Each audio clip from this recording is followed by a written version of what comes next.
皆さん、お帰りなさい。今日は200、250、59日、9日目です。Hello, folks. Welcome back. It is day 259. We concluded Unit 65 yesterday, so today is new vocab day. We talked about groceries. So, as per usual, let's get right into our recall. We're leaving Unit 64 behind. Be the last recall. I did find that units are starting to overlap with each other, so I'm not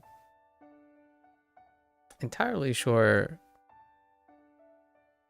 how I'm going to sort out the vocabulary in the future.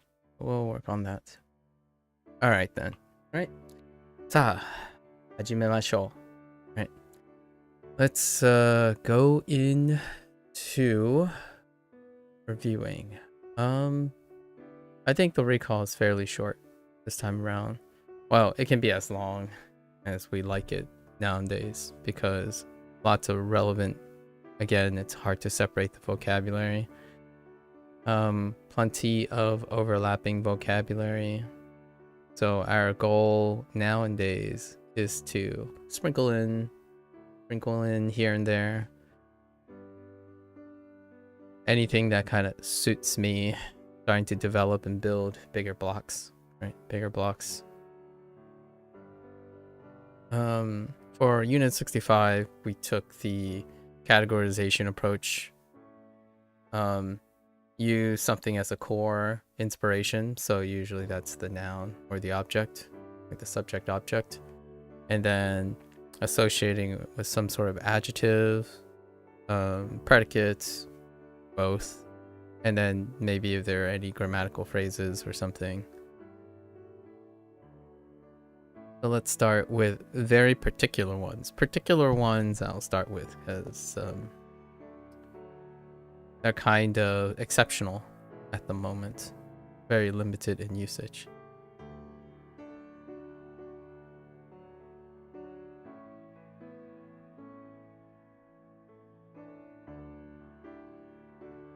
Tobacco, right? Tobacco.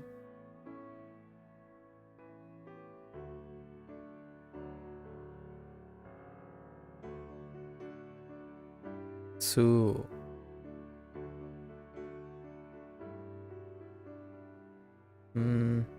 Yeah, that's about it.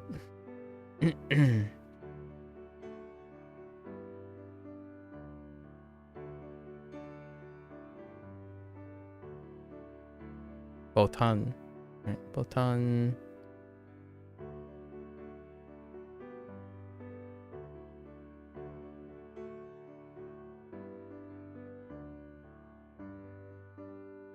Oops.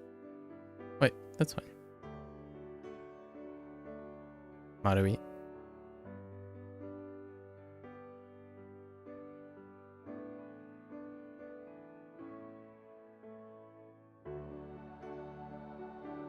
Us.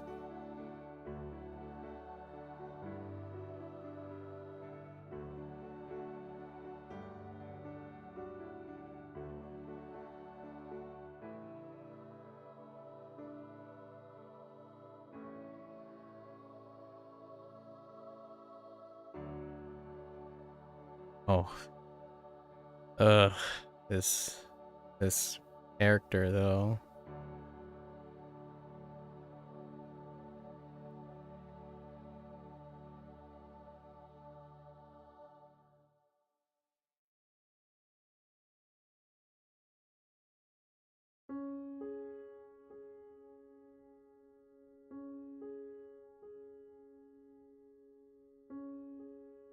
Seken. Seken.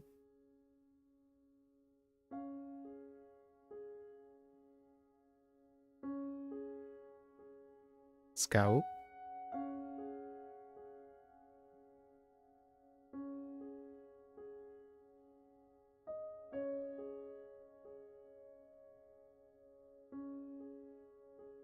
Arau.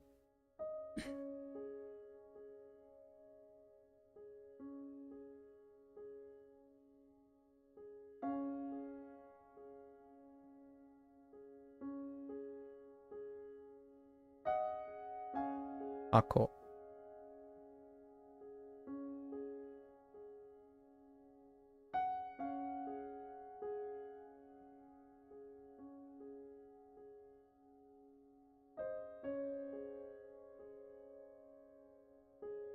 奥。奥。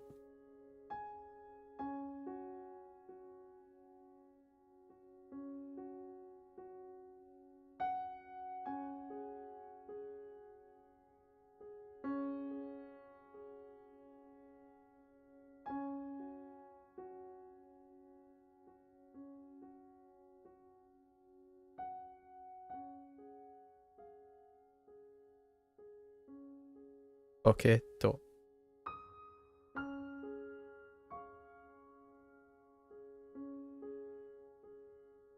入れる。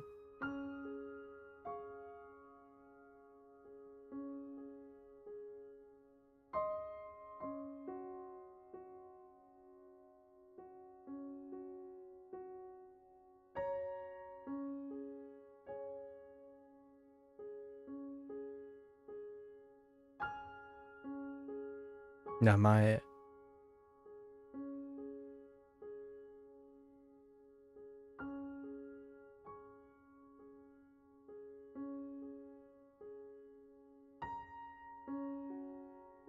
財布。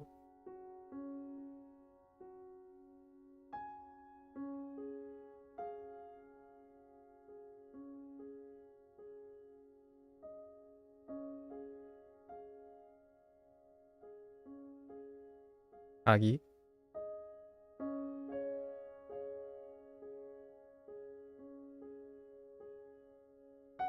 なくす。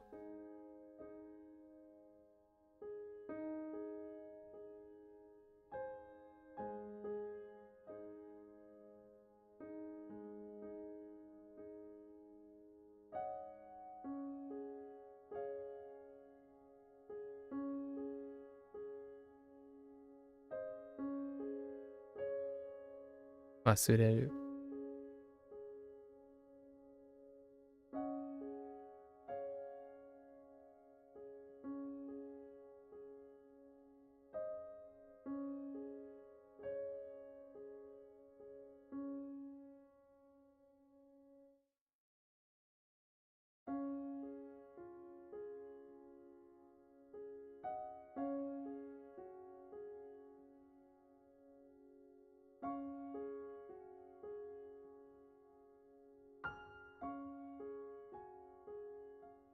お。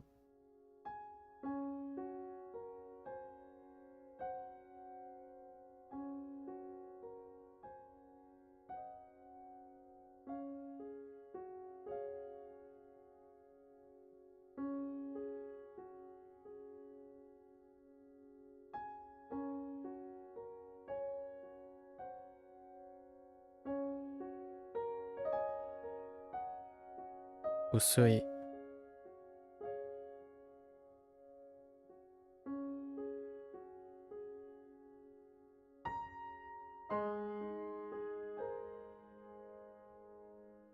道。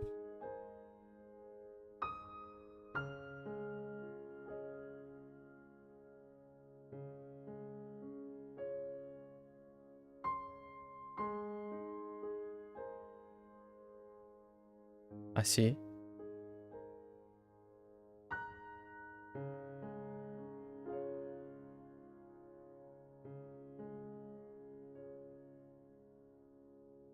遅い。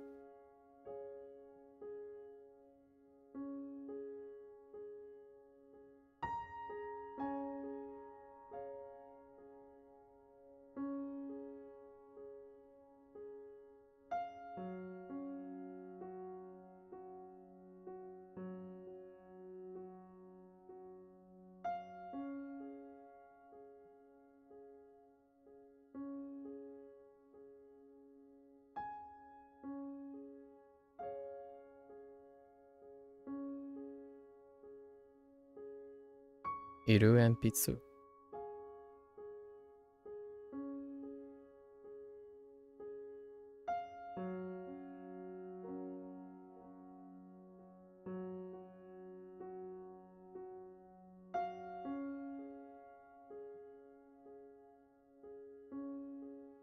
Throw in.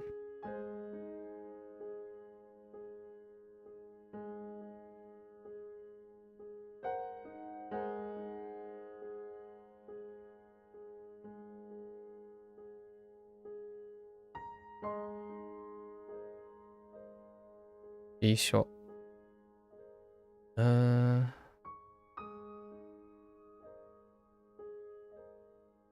Doi.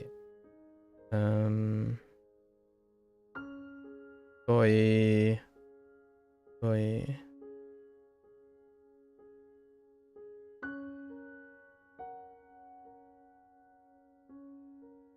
Atsui. Let's throw in another practice.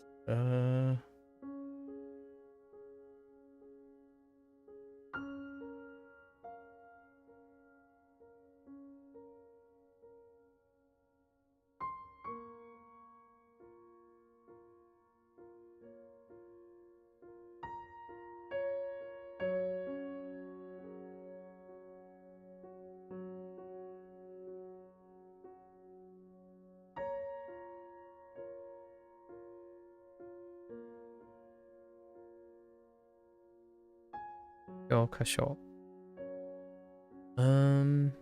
Also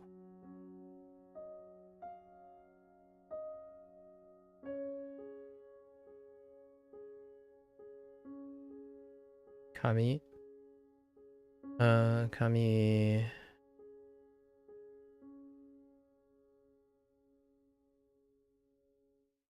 Kiru.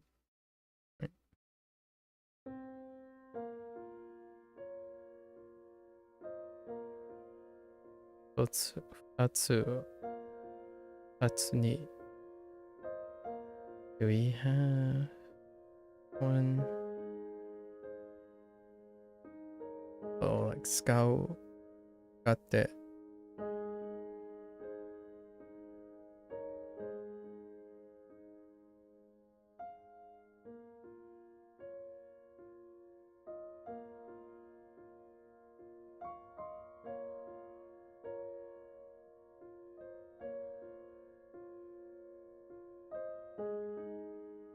So, いけません。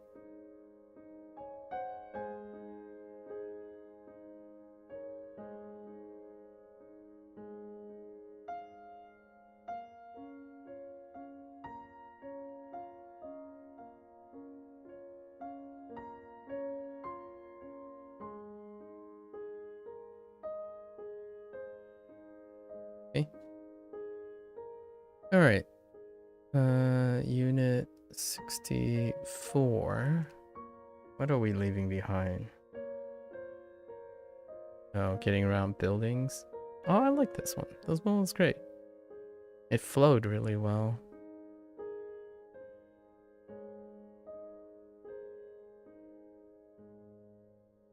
Dokoro.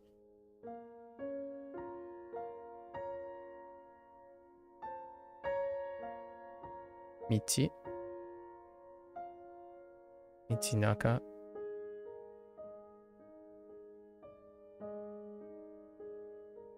Ura.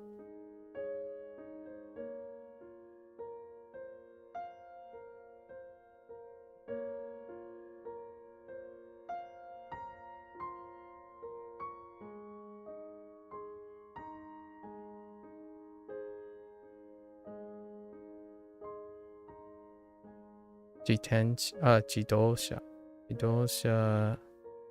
Jitensha.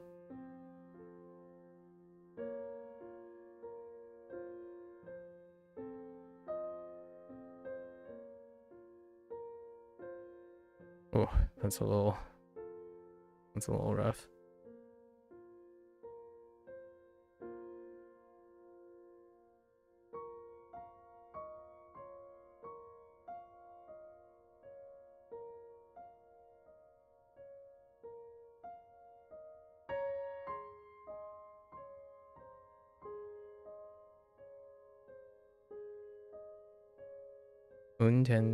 Untenshu.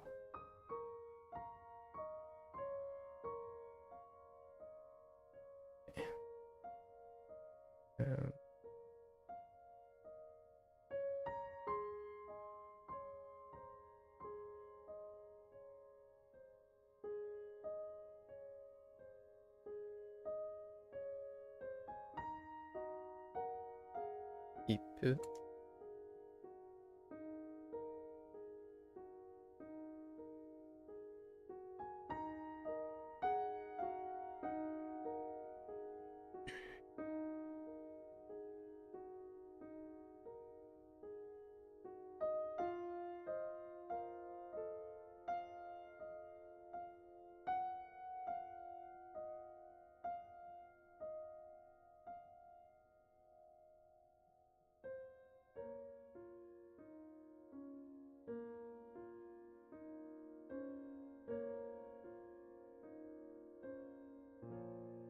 Oban.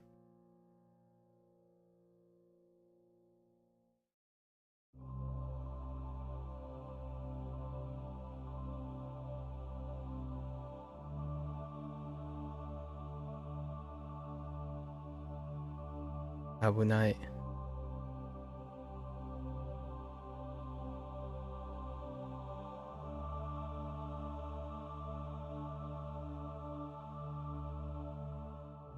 Ichi.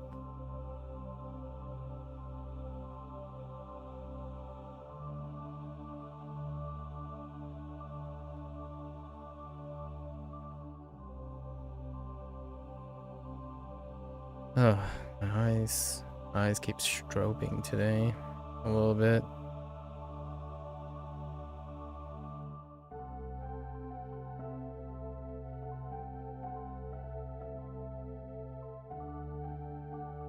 I see.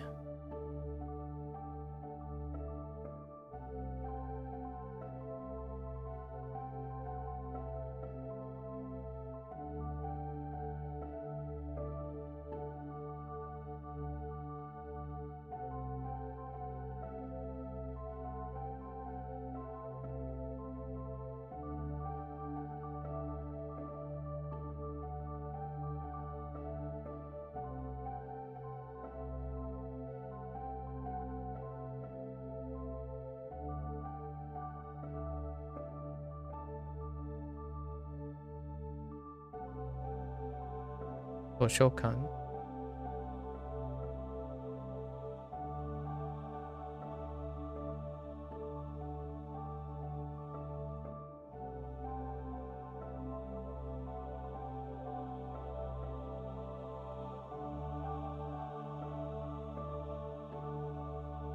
Otearai.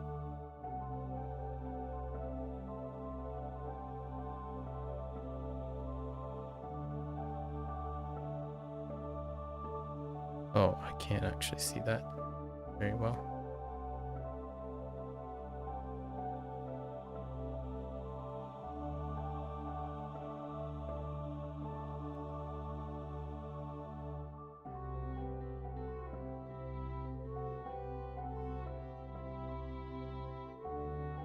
Hmm.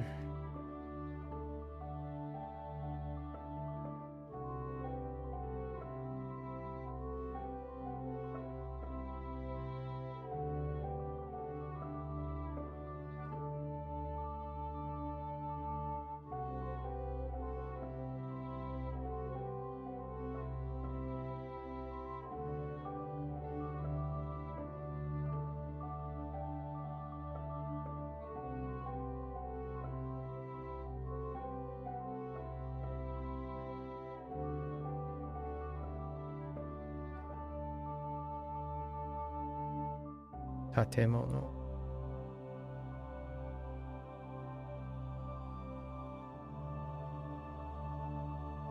Mon.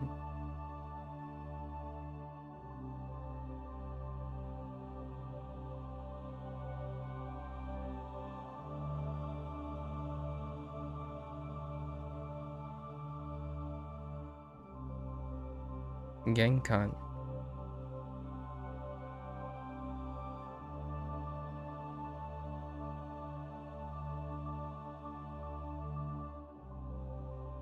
Oh.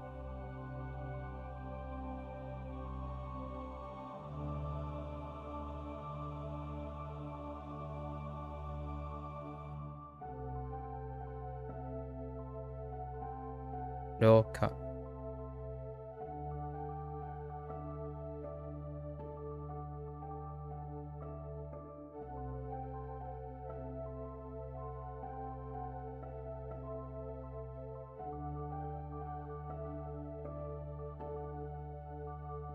Oops. It's a little low.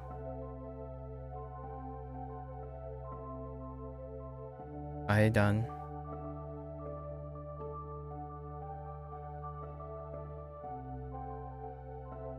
Noboru. Ashiru.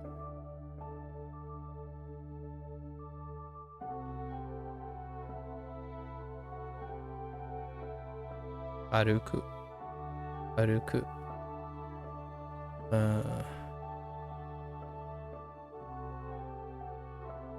Iku.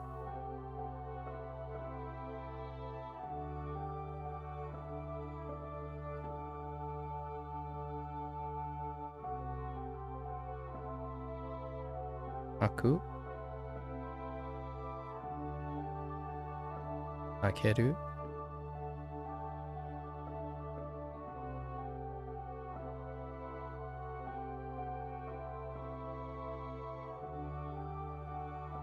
Shimaru.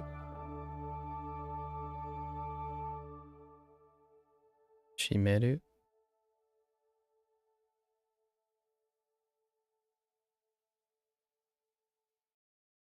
Tomaru.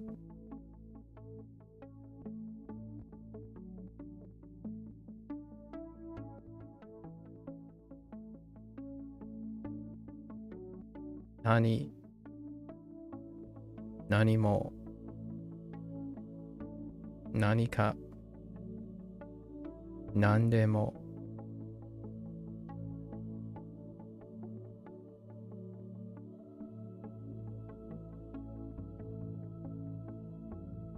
Doko ka.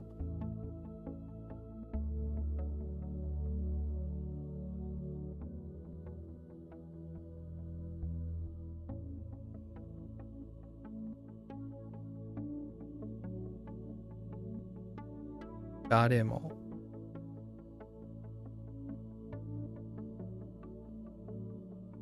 Tsuka.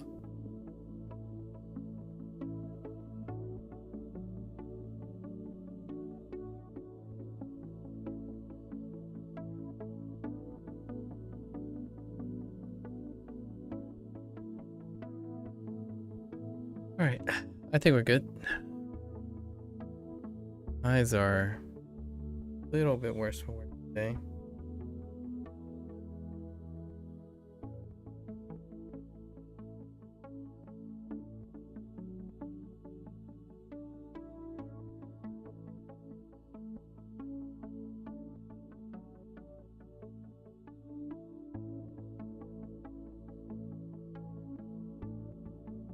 All right.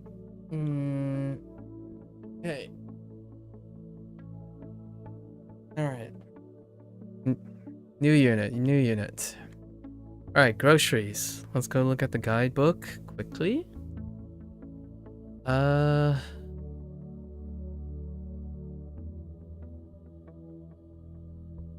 That's Sato. Oh, we get to practice Sato again because Sato is kind of a monster, honestly. Sato 1 kilo. Okay, so they're gonna do kilogram, or just kilo for kilograms. Oh, that's funny. They do the same for. They're doing the same for kilo, meaning depending on context, if it's referring to a kilogram or a kilometer, which I mentioned. Oh, which I didn't include actually in that review. It's 2 units ago, for the building thing. So kilo kaimashita. So sato 1 or I? Actually, I don't know what the read is. 砂糖を1キロ買いました。 Okay, 1. Okay. 砂糖1キロ買いました。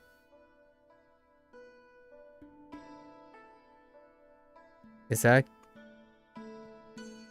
That's chicken. I wonder if it's niwatori niku. We'll see if that whole thing stands. That, I mean, there's tori in it, so we'll see. Niku yori. Oh, yori. Then a comparison. B, probably B. B is the closest thing. Yori. Yori gyu niku. Gyu niku no. Oh no, maybe not. Oh yeah. Then it would be. Oh. Oh ga suki desu. Which one is it? I feel like Yori is the comparison and Ho is the better. Probably. But let's see. 鶏肉より牛肉の方が好きです。 Oh, that's just a read for tori. But a specific tori. Not any bird tori, but chicken tori. Okay. Tori niku. 鶏肉より牛肉の方が好きです。 Okay, a modified tori for chicken. Tori niku yori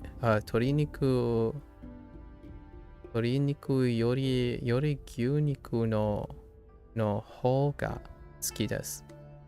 Hou ga suki desu. Interesting. これが一番美味しい果物です。Yeah, it's the most ichiban. Fair enough. We know ban from Oban, so that's fine. ichiban 近いコンビニはどこですか? Oh, this is revisiting that unit actually, the unit that introduced ichiban 近い as in the closest. So using ichiban as a modifier for like 最 or modifier for 最. Okay, mine is better comparisons, right? To say you like dogs more than cats more than dogs, you say inu yori, yeah, inu yori neko, iru yori neko no, okay, no ho ga suki desu. Tori goes after the thing you like less. Oh yeah, interesting. I forgot to make note of the order of things. So it's less. Interesting. Wait. Hold up. What the heck? The order is reversed. B like gol, right?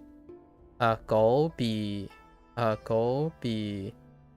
Mao would be the other way around.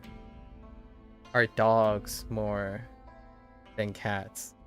So they're going in the reverse. Okay, I suppose. Just has to be different, huh? Goes after the thing you like more. Okay. So neko. Alright, Japanese. No hoga.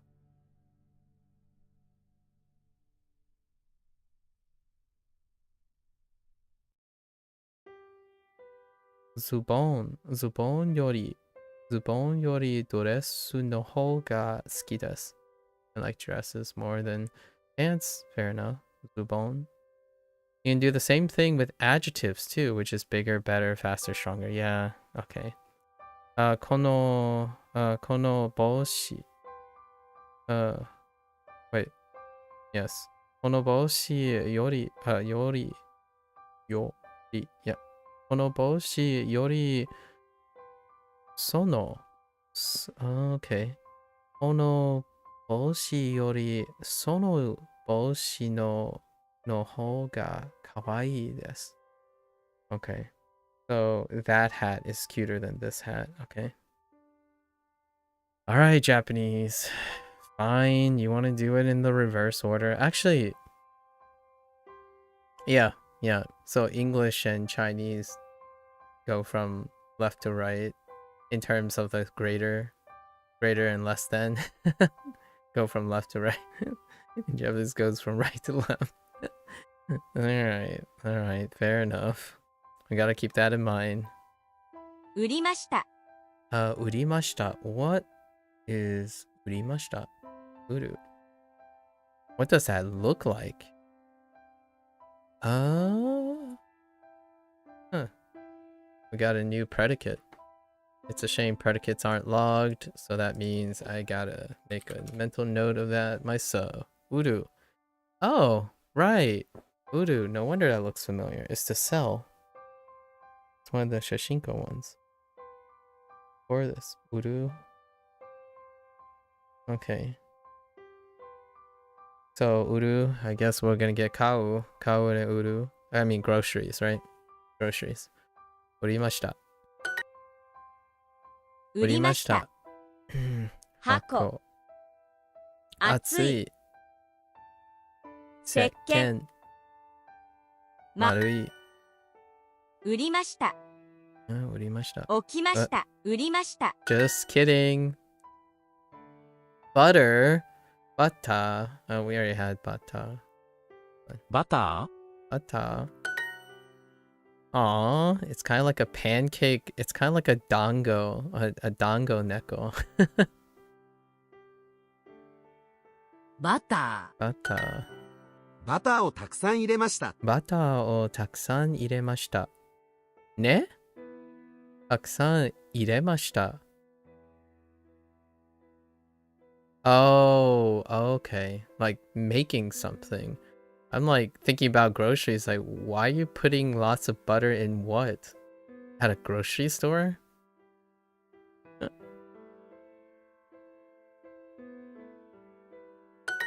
I think this is kind of more referring to like using the groceries. Guramu. Okay. Yeah, we got guramu. I actually said guramu earlier, but I didn't. When they said kilo, I said kilo guramu instead. But I think kilo works if you have context that they're referring to grams. But kilo guramu. Then we have kilometer, right? グラム。 This is a review. Guramu. 花を売ります。 花を折ります。ね? Oh, grocery store. Yeah. I do kind of forget that you're able to find flowers as well, potentially at a grocery store. 花を売ります。私の犬は帽子を売ります。私の私の犬 Something about a hat? You're buying a hat for your dog? 私の犬は帽帽子を子を or selling? 売ります。 Are you selling hats for dogs? For my dog? 私の犬は帽子を売ります。 My dog sells hats? Wait. 私の犬は帽子を売ります。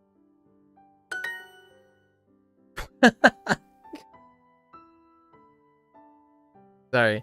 Now I gotta think about that. Like the one viral dog that's selling. Like my dog sells hats. I had a hard time understanding because I don't understand it in. Yeah, that's a sentence. All right. Okay, that's a bit of a stretch. My dog sells hats. 彼女のお父さんはコンビニでお弁当を売ります。 Okay, 彼女のお父さんはコンビニで弁当を売ります。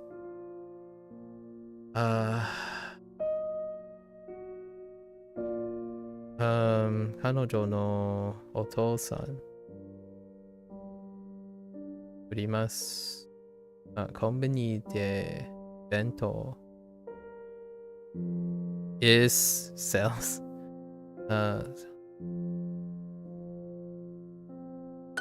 彼女は安いお土産を売ります。I heard cheap souvenirs. Someone's selling cheap souvenirs somewhere. 彼女彼女は安いお土産お土産を売ります。Selling? Were you selling? What are you 売 selling? ります。 Okay. 彼女は安いお土産を売ります。彼女は安いお土産を売ります。ハンカチを持っていますか？ Hankachi. Wow, haven't seen that in a while. Hankachi was introduced when we were talking about giving and receiving.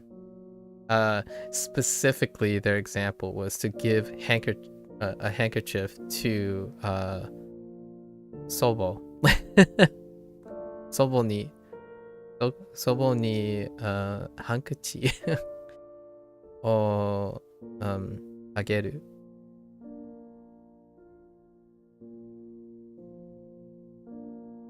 Did I get it?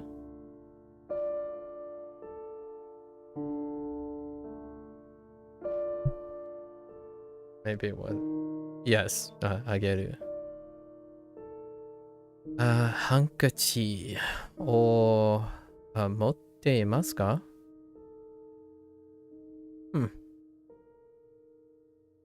？Okay.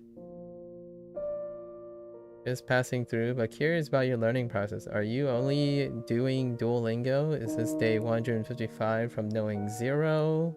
No prior exposure. Are you for Chinese? Yeah. Or no and no. So you're saying exposure. So yes, Duolingo, it makes up like 80 to 90% of Mandarin exposure. And no, it's technically not my only prior exposure to speech because my family is Chinese. And learning process, that's interesting. Learning process, I tend to separate exposure from practice. So it's a no. My learning process doesn't only involve Duolingo. My exposure predominantly involves Duolingo. So yes, 80 to 90% from 0, 150. Oh no, well this is 259 for Japanese. For Japanese, yes. Again, Duolingo is 80 to 90%. It's kept consistent between Japanese and Chinese. So 80 to 90% exposure is from Duolingo. So the learning process is 80 to 90% is in Duolingo. Now, my learning process involves something off-stream too. I practice. So no exposure, but I practice Chinese and Japanese off. Now, I still get exposure from like anime, manga, vlogs, reading material, video games all the time. However, I'm not actively trying to learn new things. I'm actively practicing when I'm outside of Duolingo. So if I don't know that word, I'll write it down and then save it for later. But I won't go out of my way to learn it on the spot. The goal, once I stop my learning, is that I spend time using whatever I know. So the reward is when I use what I know, it's less exhausting. So all of my exposure and learning is recorded. So if there's anything that I'm working hard on learning and whatnot, is now. Now, I have been playing video games every once in a while when I have time, so those video games will eventually be a source of exposure and learning. And largely, well, thank you.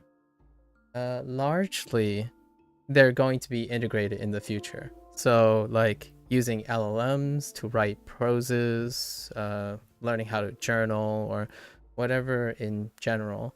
Last month in October, it was Inktober. So I was drawing And then the drawing was inspired of Chinese and Japanese themes.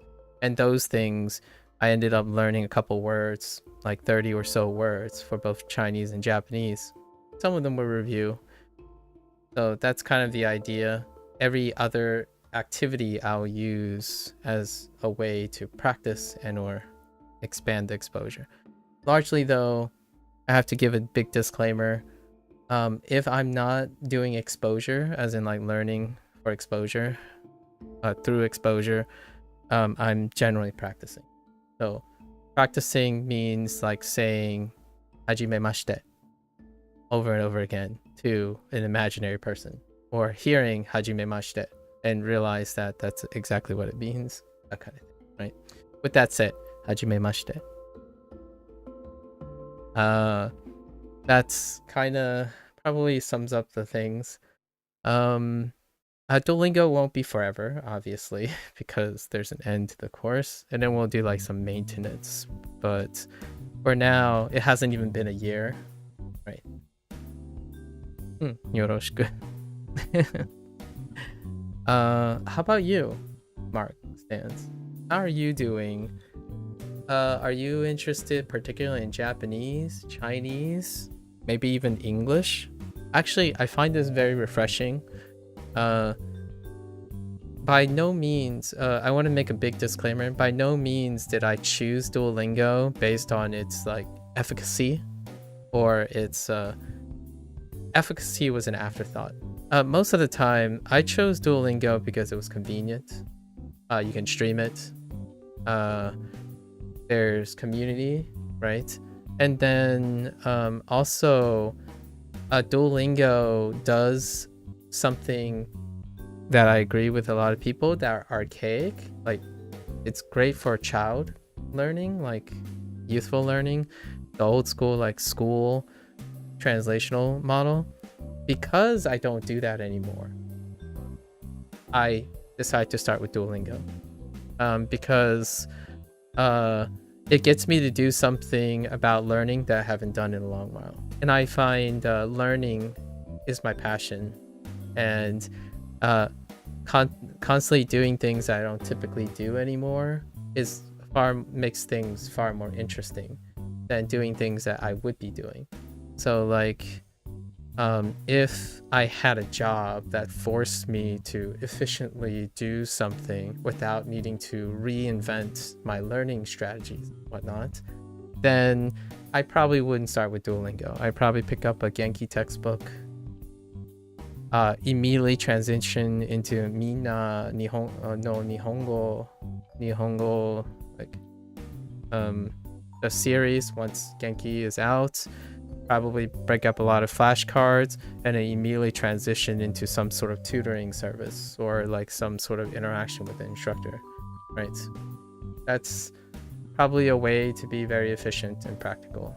However, that would be obligatory and probably not exactly as intellectually stimulating, because it would be doing something that I'm really well versed in. Yeah, you've been studying Japanese since COVID, mid-2020. Excellent. Way to keep it consistent. Starting strong, doing textbooks only. I see. What kind of textbook did you start with? Did you start with Genki or the Japanese equivalent? Those are the two popular ones. Perhaps there's something else. I think I've heard of a third one. Someone suggested Genki. All right, cool. Took 2 years off. So the most 2 recent years, or somewhere in between, there's 4 years there. Recently picked back up on textbook, and now Wanikani. Yeah, so about Wanikani is a very popular one, like a super popular one. I really like Tofuku. Tofuku used to be my like blog, but since I started like 250 or so days ago, Tofuku, I used to go on there to read random blogs about like grammar concepts, actually largely about grammar concepts that may or may not have come up yet, and I genuinely like reading them as a prophylactic of sorts, you know. Oh yeah, I read this article about this grammar thing, or this counter. It's like, oh, here it is on Duolingo, that kind of thing. Or Duolingo brings it up, like, why does this? And then I would go on Tofuku, and as you probably have known, Tofuku is the people who eventually go on to make Wanikani, right? It's in association with Tofuku. Apparently, and don't quote me on this in the future, but I would like to use the Wanikani service once we get into maintenance mode for Duolingo. It's one that is incredibly relevant, very influential. So I would like to see what their approach is. And apparently you can stream it. I will probably end up emailing personally the people, like the PR people in Wanikani, to know if there are no intellectual infringement. But yeah, I think the vast majority of people have picked up Wanikani at some point, and often a substitute for the basics, like the first month or two of Duolingo. It's like, oh yeah, I like this, I can do this, and then they move on to something a little bit more prescriptive and consistent. So Wanikani comes up a lot. So welcome back to Japanese learning. What brings you back, actually?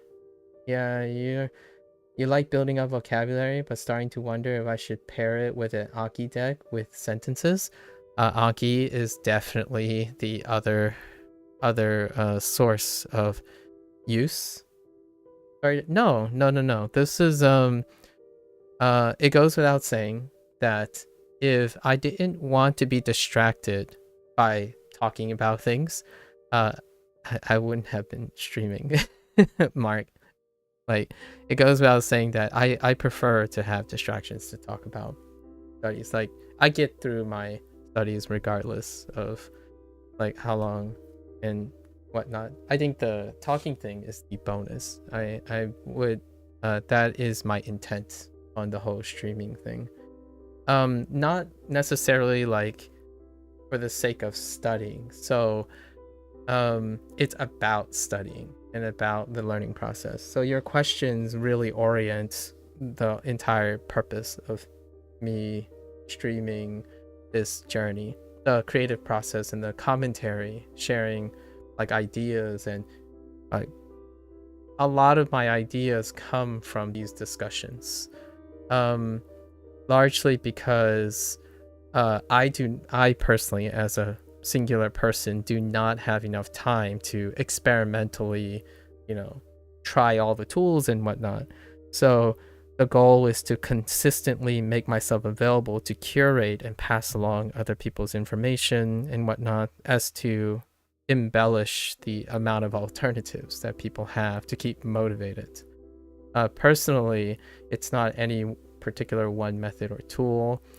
I'm here largely to unironically distract other people from perhaps the tedium or the grind that they feel encountering a life skill, and more provide sentiments and coffee talk to provide alternative motivations to the person.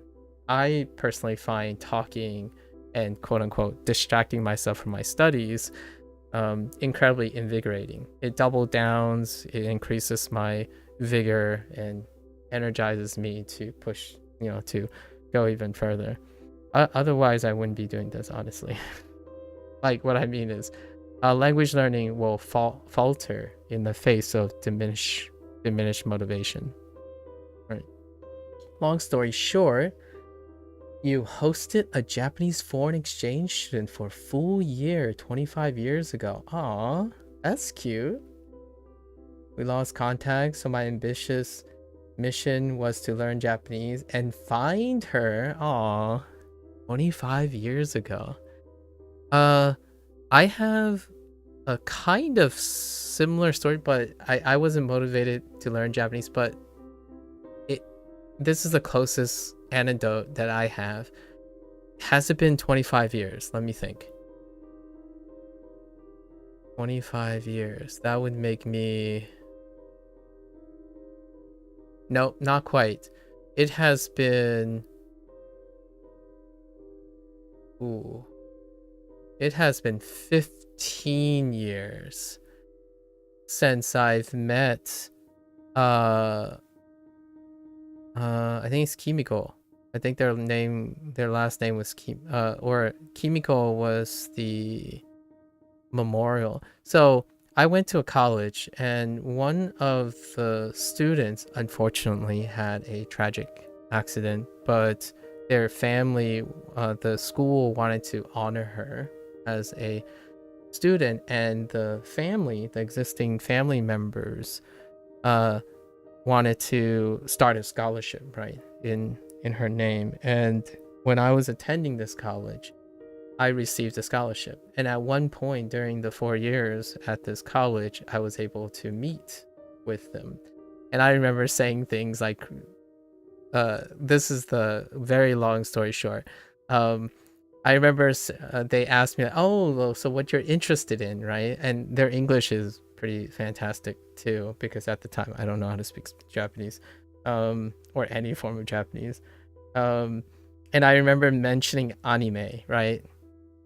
I mean, you're a kid in college, you mentioned anime, and I specifically remember, I think his name is Kazuko or Kazuto, something like that, and he said, "Oh yeah, young culture, youth culture," and my first thought was like, "Yep, that's all I got." Like, I didn't talk about school or anything. I was just talking about something that was in Japanese, right? But anyways, so as if Hallmark directed the movie, we did. Oh, that's cool. You managed to find her. You did reconnect and have met back in real life earlier this year. So it's motivating you to continue studying. Oh, that is a Hallmark moment. After 25 years, you managed to. That's cool. Which make it even shorter. We are Facebook friends. I haven't used Facebook in a while, but this particular person that I know, I know that the person still exists and they're doing well. In fact, it's really cute. This the person's father that I've met, he sometimes posts like fitness progress things, and one time he was doing like a headstand on his head on a pillow in his house because he can. So it sounds like a Facebook stalker moment, but occasionally I don't log into Facebook too often, but yeah, that person's also healthy and going. Anyways, yeah, things related, pretty cool. Oh, there, Hideyoshi. Hankachi. Yeah, Hankachi, for sure. Hello there, Cozy. Hi, bro. I'm from Brazil and restarted to learn Japanese today. Nice. Welcome. Yes. Ganbatte kudasai. Yes. Yeah, awesome. I'm glad that Japanese language learning is bringing people together and in being enthusiastic, right? Definitely don't ever worry about distracting me from my studies, right? I think in the grand scheme of things, if energy and motivation comes from conversation, it goes a long way. With every great conversation, with every great memory that you build, it'll have more than enough motivation to make up for that time, in my opinion. I think if one is already insecure about using language or using a target language, that can be incredibly demotivating, right? And then when you're self-studying, you have to live and continue to learn with that insecurity. However, one can also talk to other language learners in discussion, not necessarily like a comparison of their studies and progress. I think that type of comparison can actually be demotivating, but sharing great moments, right? You're in your long study process. It's not the YouTube experience or the content creation edit experience where every day is a blast and you're like feeling like you're learning leaps and bounds. It's a long journey, right? And long journeys punctuated with experiences from other people who are typically positive or encouraging, like to share moments, that breathes new life. It keeps people motivated, right? Outside of your serendipitous encounters with Japanese people or what have you, one can also elevate lots of emotions and motivation by sharing the positivity. I do feel that with all that said, a vast majority of language learners have reduced language learning into a performance-based task. And that can work for those people who thrive on that, right? However, there's also a risk of burnout and distilling what is a sentimental choice. This is barring that your job is dependent on the target language and you have to learn these things. We're talking about people who choose to do it out of enthusiasm and voluntarily. So those individuals purely, right, for most normal, most average human beings, the motivation comes from sentimentalism, like fueled by your voluntary energy. So with that said, this discussion, these are the stories that I have quite a lot of stories from a lot of different people at this point. Although, with that said, there are there are quite a bit of performance-focused people, and you don't quite hear from them too often because they tend to focus on performance. So it's one of those things like, distract me if you want. Actually, if you distract me from my entire lesson today, that's impressive, super impressive, because I do imagine that everyone that's speaking here is probably have things they also have to do. So realistically, I don't anticipate that that would occur. Although, if you do manage to do that, then we must have had one heck of a blast of a conversation. And then I would probably share elements of that conversation moving forward to anyone else, right? Your story is fantastic. I hope you don't mind that I use it as a motivator for other people as well. It's really cool to hear a hallmark moment connected through multiculturalism. That's, a collector of stories, right? If you don't, I've met quite a lot of people who don't think their life is very interesting. Digressing is fun, I know, right, Cozy? Here's my take, right? I'm here to it's not to make it seem like learning Japanese is grueling. Like, I don't, and I'm not disagreeing. It's learning a language isn't grueling and whatnot. The idea is, I don't think you need someone else to remind you how grueling developing a life skill is.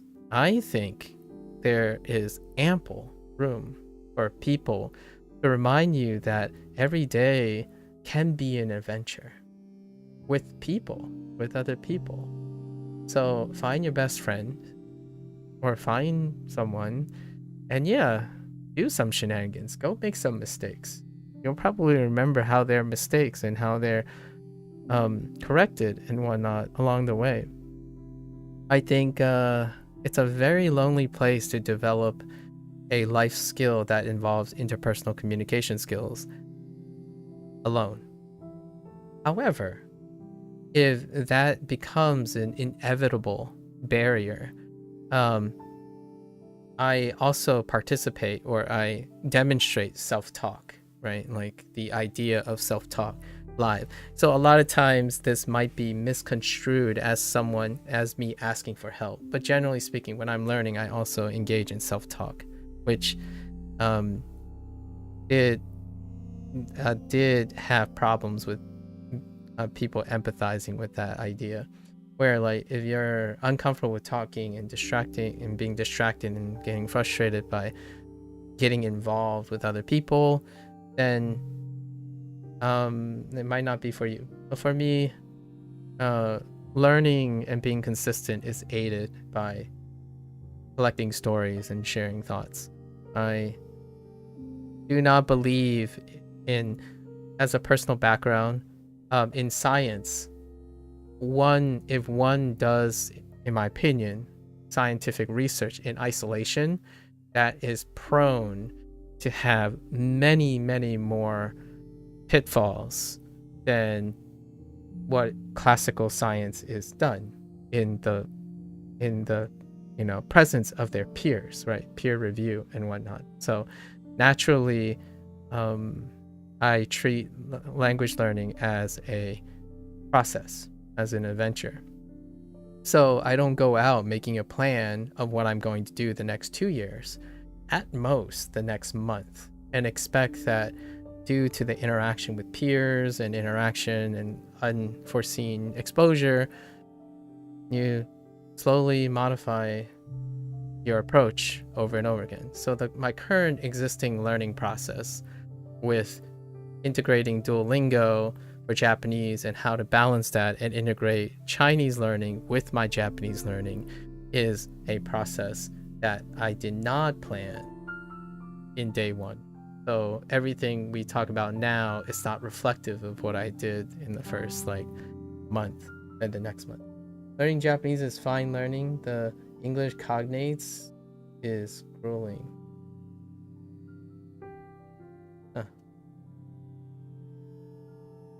I suppose. Yes. Starting with Ankachi. Anyways, I'll continue on. Thank you, Mark, for sharing that really wholesome story. I imagine 25 years an exchange student. So now I imagine this exchange student is now a professional in Japan or something.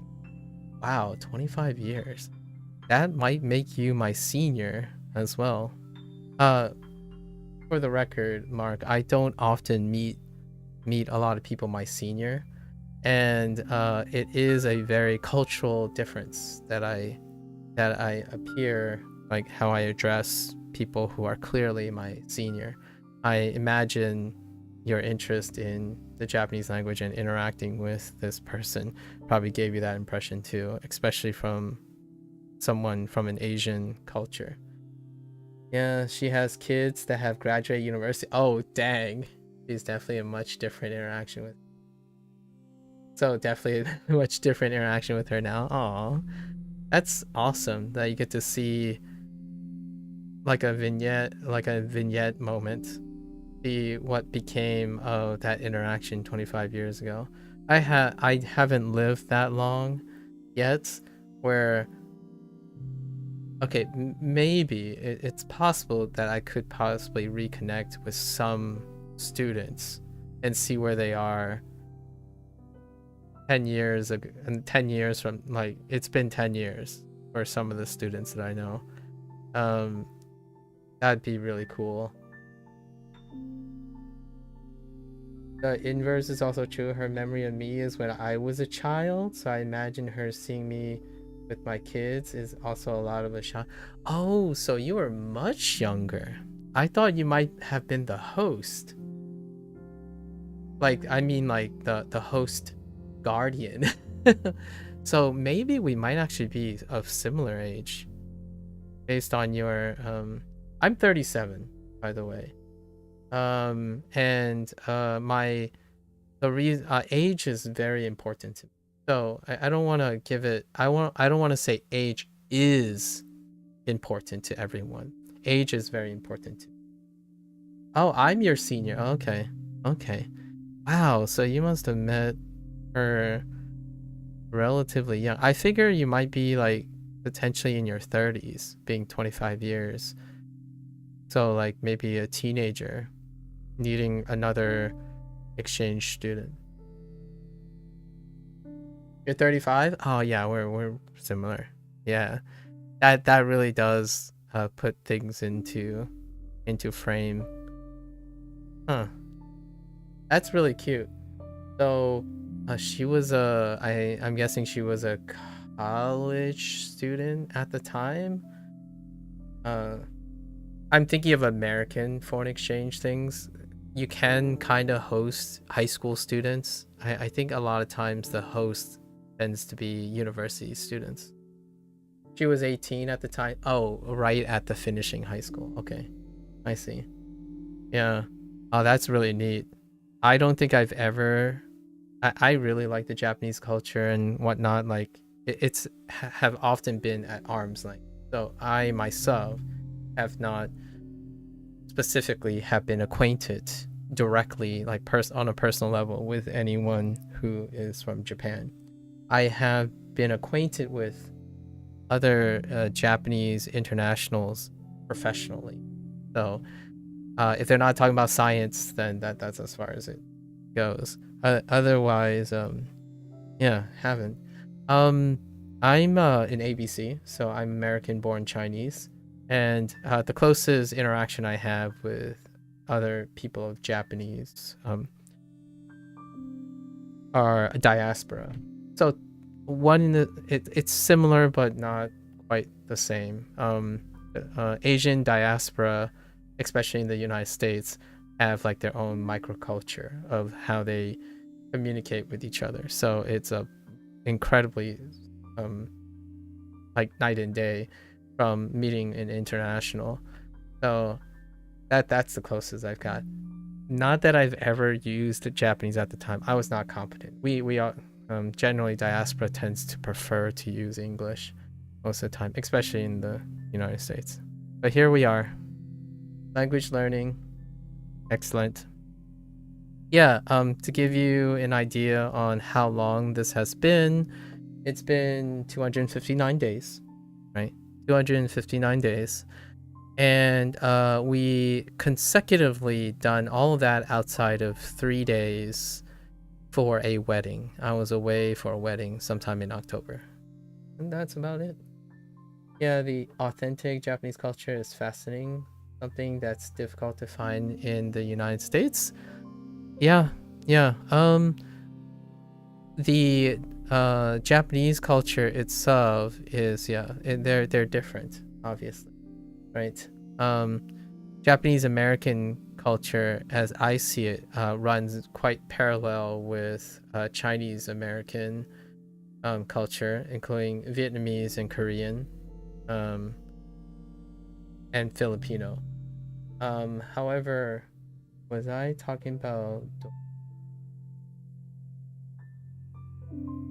Yes, you did mention something about dozo last night. I'm not sure what though, Hideyoshi.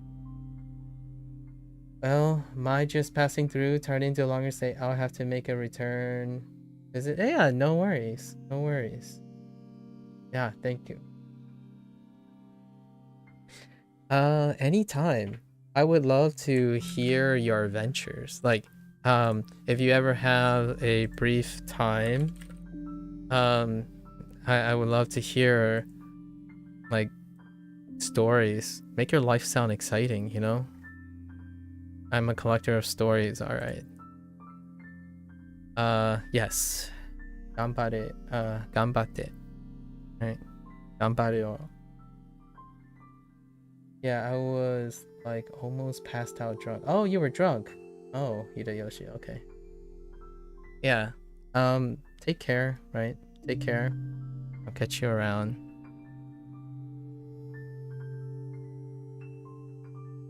Thank you for adding a lot of vigor to my lesson today. You have made my day. Alright.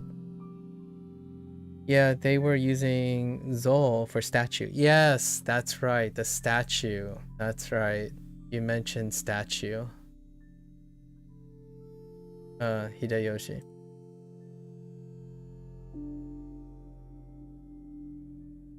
That's right. What was the prompt? in Duolingo that prompt the discussion for Zol.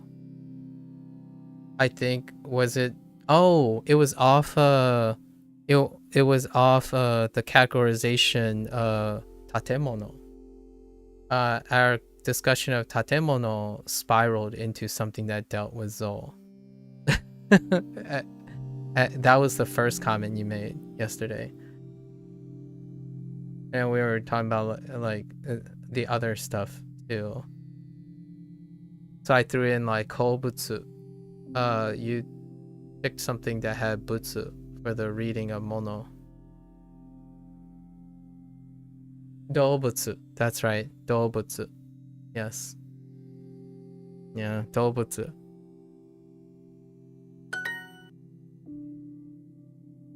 Wow. Are you sure you were drunk? That's pretty impressive. You know, usually when someone's enjoying some libations and a little bit inebriated, memory might be slightly hazy. Yeah, constructions foreign to traditional Japanese building styles get unpredictable. Yep, that's exact. Now you have reinforced what you said yesterday. Yep, that is exactly where it led when you made that comment. Impressive. I think that's incredibly impressive. If you were passed out drunk, you were able to recall that. Interesting. Hankachi. Hankachi. Alright. I took out the butter from the refrigerator and put in a lime. Sorry. I keep thinking, every time I think of put in something or took out something, I think of put the lime in the coconut thing. I don't even know where that came from. Like, I don't know what the origin is. I think it was a commercial. It was a jingle for something. It might be a jingle for a commercial. For a drink, actually. With the lime in the coconut. Oh, no. Maybe it's a nursery rhyme or something. Oh, no. It's kind of like a drink, right? Put the lime in the coconut and shake it all about. It's kind of like a mixed drink. I don't remember where it's come from. Matenro. Literally floors high enough to mount heaven. Oh yeah, I see it. Can mount heaven message.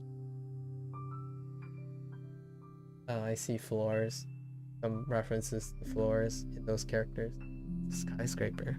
Interesting. Alright. Now that we have that really pleasant discussion, time to rechannel all that energy. I was wondering if I was gonna have a fun discussion today. Fun share. Okay. So, I guess deru. Using deru. 冷蔵庫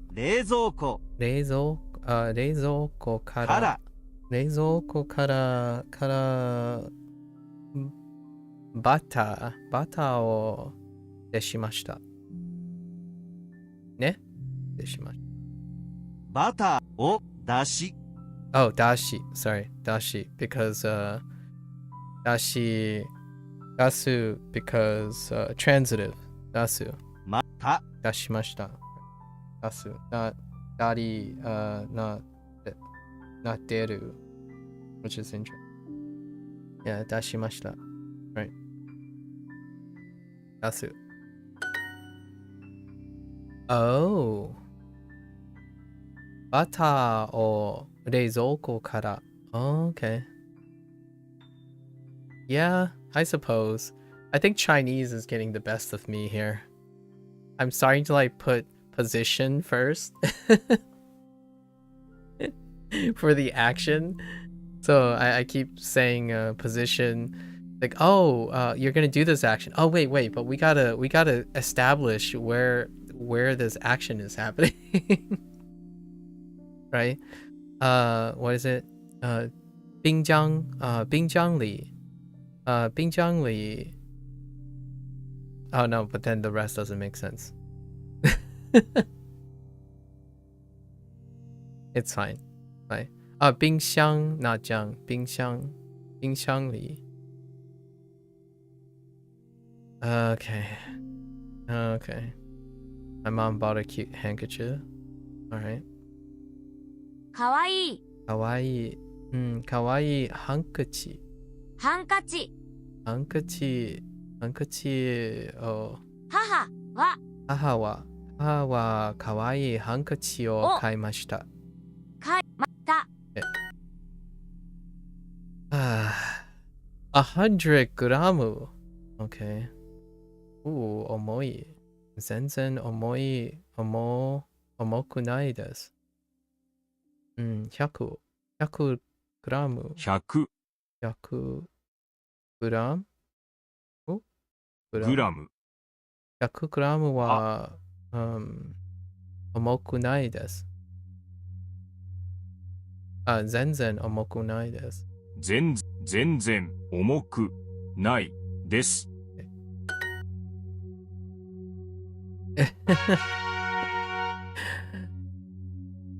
Oh, right. I didn't do any exercises yesterday after midnight. Right. All right. The first grocery unit is like pretty chill. All puns intended because we were just talking about a reizouko. この方が好きです。この方が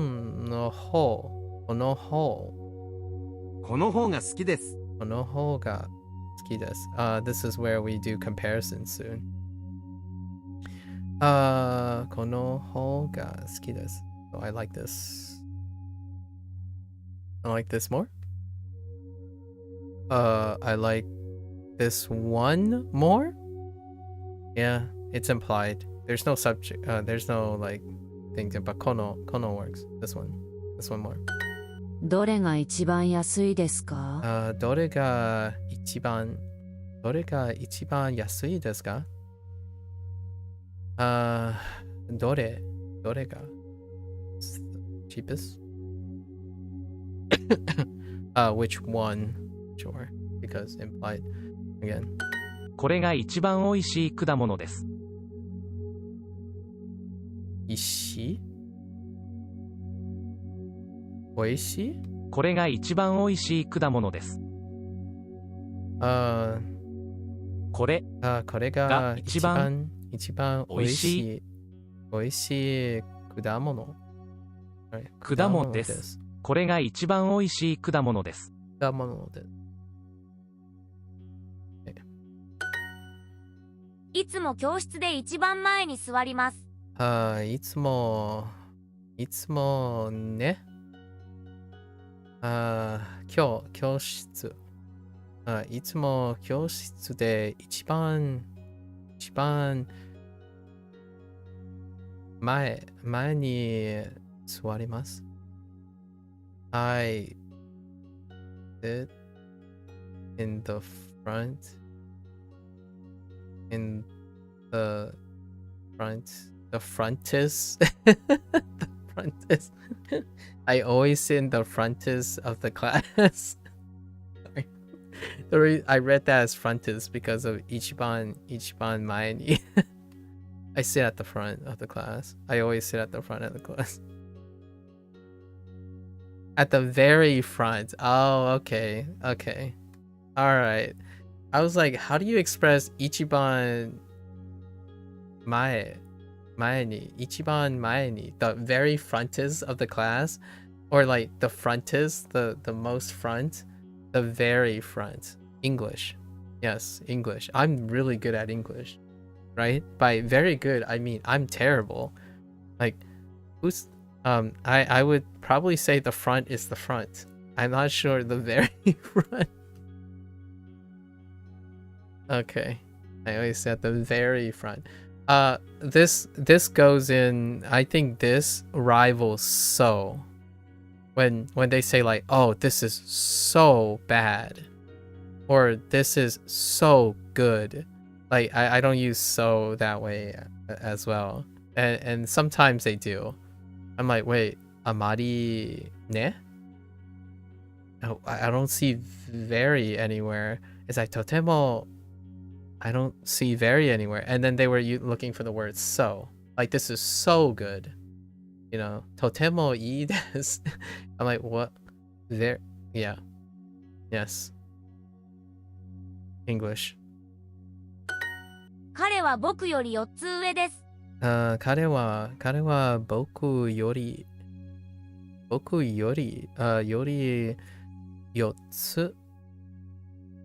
つあら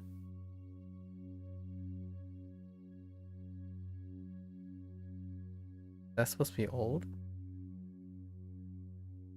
4つ上。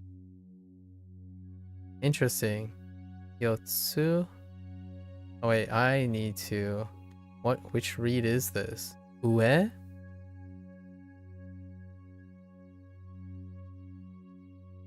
Huh. That's actually a new expression. I don't think I've seen that expression. Using ue that way. Oh, okay. Interesting. 4つ上です As opposed to like sai or not sai. What is this? 4つ上。 4 years older. Oh yeah, because of yori. 4つ上。 But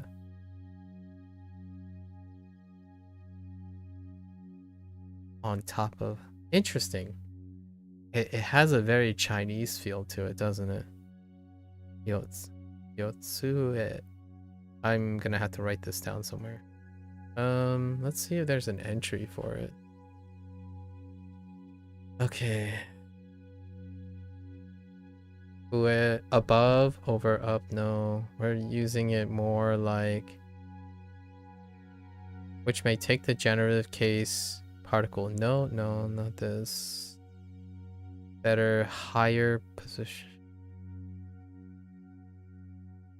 With respect to...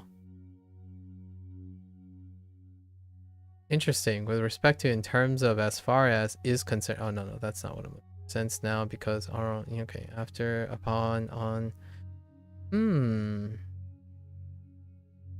This is not a generative, no. Interesting. Alright.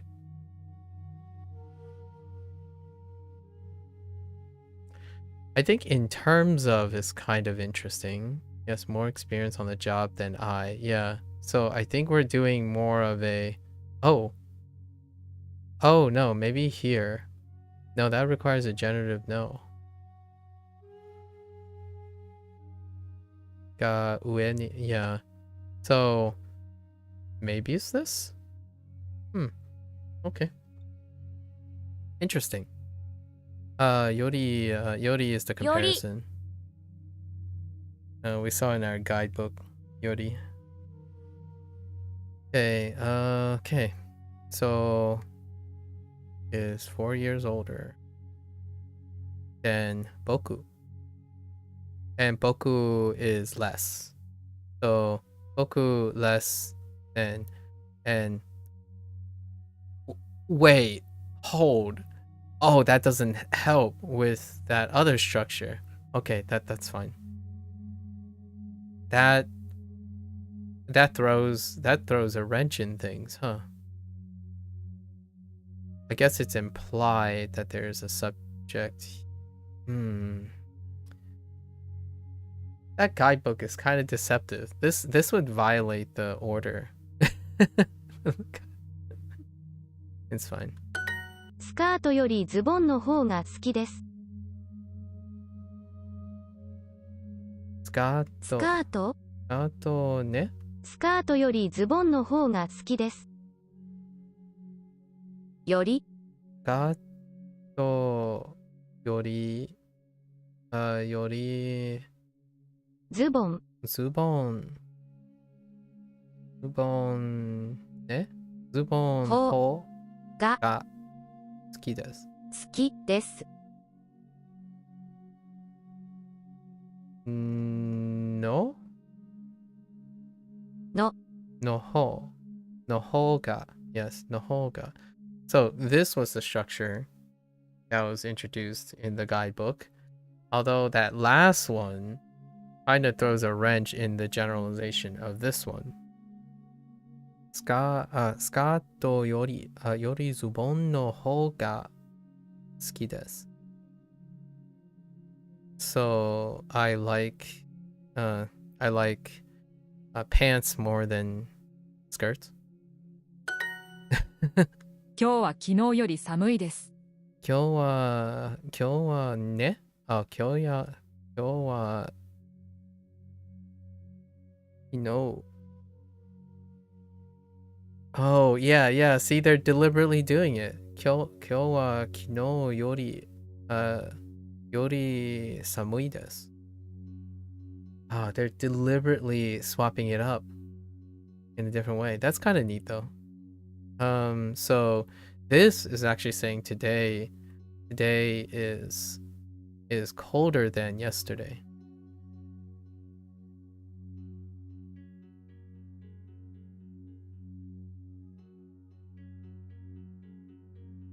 Oh, I think okay.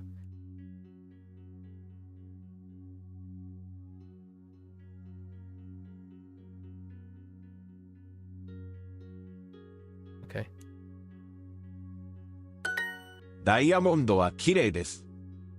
ダイヤモンド. Oh my goodness, that's diamonds. Diamondo. Oh gosh. Oh no. Diamond.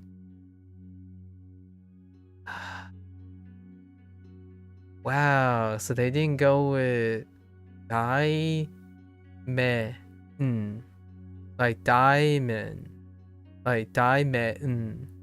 They went with mondo instead. Diamondo.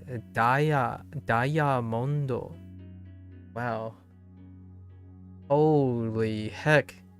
They didn't went with diamond like diamond instead. Diamond. Diamondo wa kirei desu.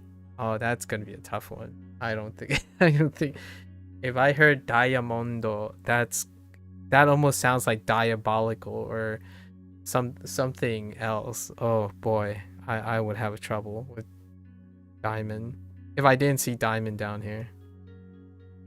Diamonds are pretty. What can you say? Diamondo. ダイヤモンドはとても高いです。ダイヤモンドはとても高いです。はい。とても本当に高いです。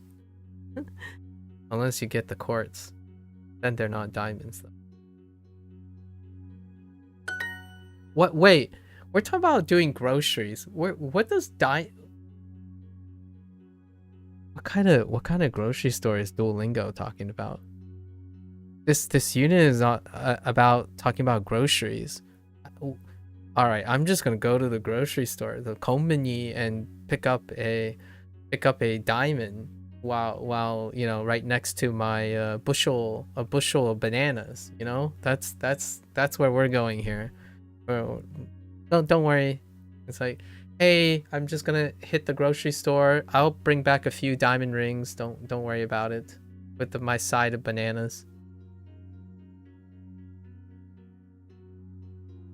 Remark upon the fact that Japan never had diamonds until recently, where they just katana did. Wait, really? And this was recent? Oh, interesting. I wonder why they. Oh, well, that could explain some things. What is diamond for? So if this is a late introduction, like a later introduction, there's a chance that diamond is something else. Let me look. No, there's no entry for diamond. Maybe Gaia? Maybe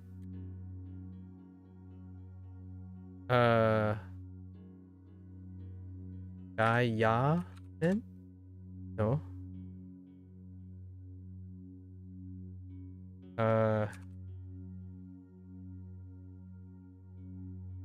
Nope, no entry for diamond either.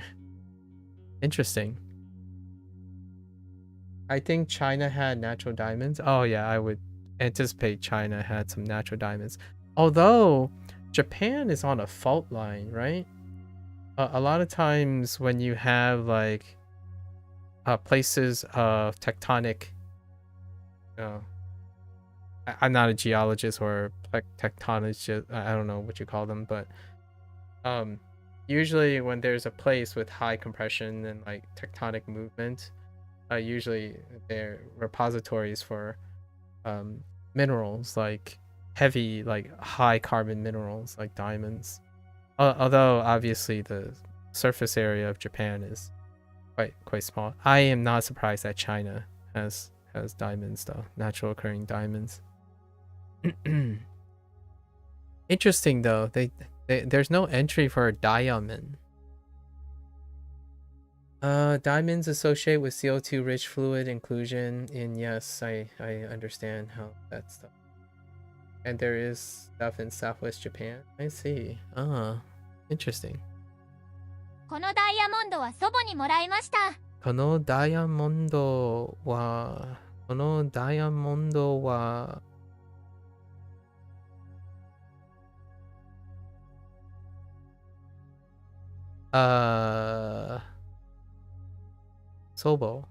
母にもらいました。Wow, that's generous. That's kind of nice. I received, I guess, kono, this diamond from my grandmother. Imagine receiving a diamond from your grandmother. You know, that's kind of interesting. Now that I think about it, I'm not entirely sure if I've ever received a gift from my grandparents.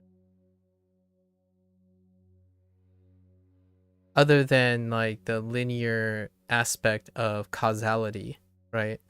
If my grandparents did not exist, then my parents would not exist, and therefore I would not exist. But outside that, I don't actually... Oh, I guess I received red letters. Red pockets. Like money. But the way money was treated in a household is collective, so... interesting. Yeah, you know what? I'm not even sure if I have some sort of heirloom from my grandparents. My late grandparents. I don't actually have any living grandparents anymore. My immediate family, my parents' family are quite large. So we're not necessarily on the younger side. My grandparents weren't necessarily on the younger side. Yeah. I don't think I have an heirloom from any of my grandparents. That makes me think. Maybe I should. I'm kind of curious. I'll probably ask my folks tomorrow. Ruby, sapphire, emeralds are the same. I think they only had jade. Oh, yeah. Fair enough. Yeah. Yeah, greenstone. ダイヤモンドは安くありません。ダイヤモンドは安くありません. Okay, so they're continuing to show that you can do the ku or the e adjective and then use arumasen to kind of do a turn of phrase on describing something. Diamonds are not cheap, right? It's not necessarily doing that, but we understand the nuances of aru at this point. Diamondo wa yasuku arimasen. 今日は昨日より暑いです。今日は昨日よりooh. Okay, I see you. 暑いです. I'm like, that's the same prompt, isn't it? 暑い. これが一番高いダイヤモンドです。Funny.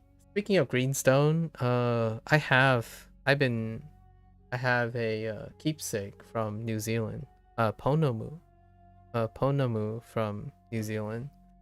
New Zealand has a deposit of greenstone as well, or deposits of greenstone. And Ponamu is the term for greenstone in Maori.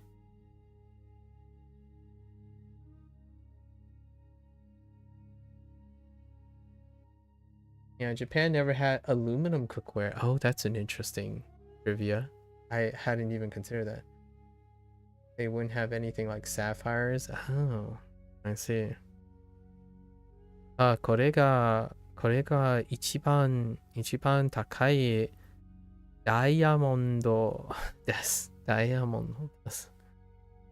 This is the most expensive diamond. That sounds like someone who wants to like walk in. It's like you know I gotta make some, you know, stereotypically I suppose I gotta make my my significant other super. I gotta show off. We gotta buy something extravagant, and then you walk in and say, "Oh well, would you be interested? This is the most expensive diamond, misede, in the store. Would you be interested in the most expensive diamond for your wedding? You know." You got sucked into modded Minecraft with like chemical compositions of ores recently. Oh well, that'll do it. That'll do it. That's kind of neat though. That's a really wonderful way of adding an educational, like informative bent to Minecraft. That's great, actually. I would love to see a platform, you know, in a parallel universe. I don't know if I ever mentioned this while you were around. I mentioned this a couple of times already on stream. There was a time when I had considered making Minecraft content. I was around that age making Minecraft content when Minecraft was still in alpha. And then when the role-playing, the RPing thing was starting to take off, like a little bit before Yachtcast became a thing. And in a parallel universe, I could actually see myself trying to create an educational program using Minecraft as a platform. I thought about that with Roblox as well, although Google seems to be doing that now in some way. There was a recent collab. I mean, at this point, it's a little really far after the fact because the Roblox community has been established. The micro communities and stuff have been really hardwired, so it's going to be a tough uphill battle. But Google has a collaboration with Roblox to introduce, using their platform, how to educate or provide content that involves how to avoid common scams, common internet red flags. So things like phishing emails and stuff to younger audience, like, you know, how to spot some of the classical, you know, amateurish ways of phishing emails, scams, pop-ups, that kind of thing. And thinking about it in that way, that's kind of neat that there's a mod in Minecraft that is, you sprinkle in a bit of chemical compositions for ores and whatnot. That's pretty neat. I could see most of those types of platforms be both educational and siphoning some of that great motivation to provide some exposure to education. And I think that is kind of the future for this type of thing. Platforms like Duolingo is a platform. Without saying much, Duolingo is a platform. It's a platform for language exposure, and it's going to continue being that, at least that, let alone like mathematics and music. I think the harshest critics are the ones who fail, in my opinion, fail not to be experts. They are experts, but fail to empathize and sympathize with a position of willingness of making people want to be exposed to educational material and learning material.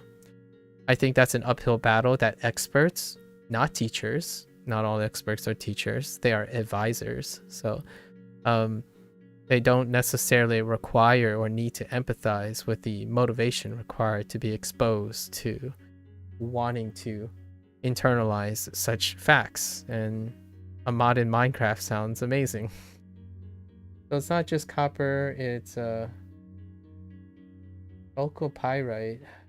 I am really terrible at empirical and like standardization naming and common naming of organic compounds. And then you can decompose it into chemical baths to iron too. I see. That's kind of neat.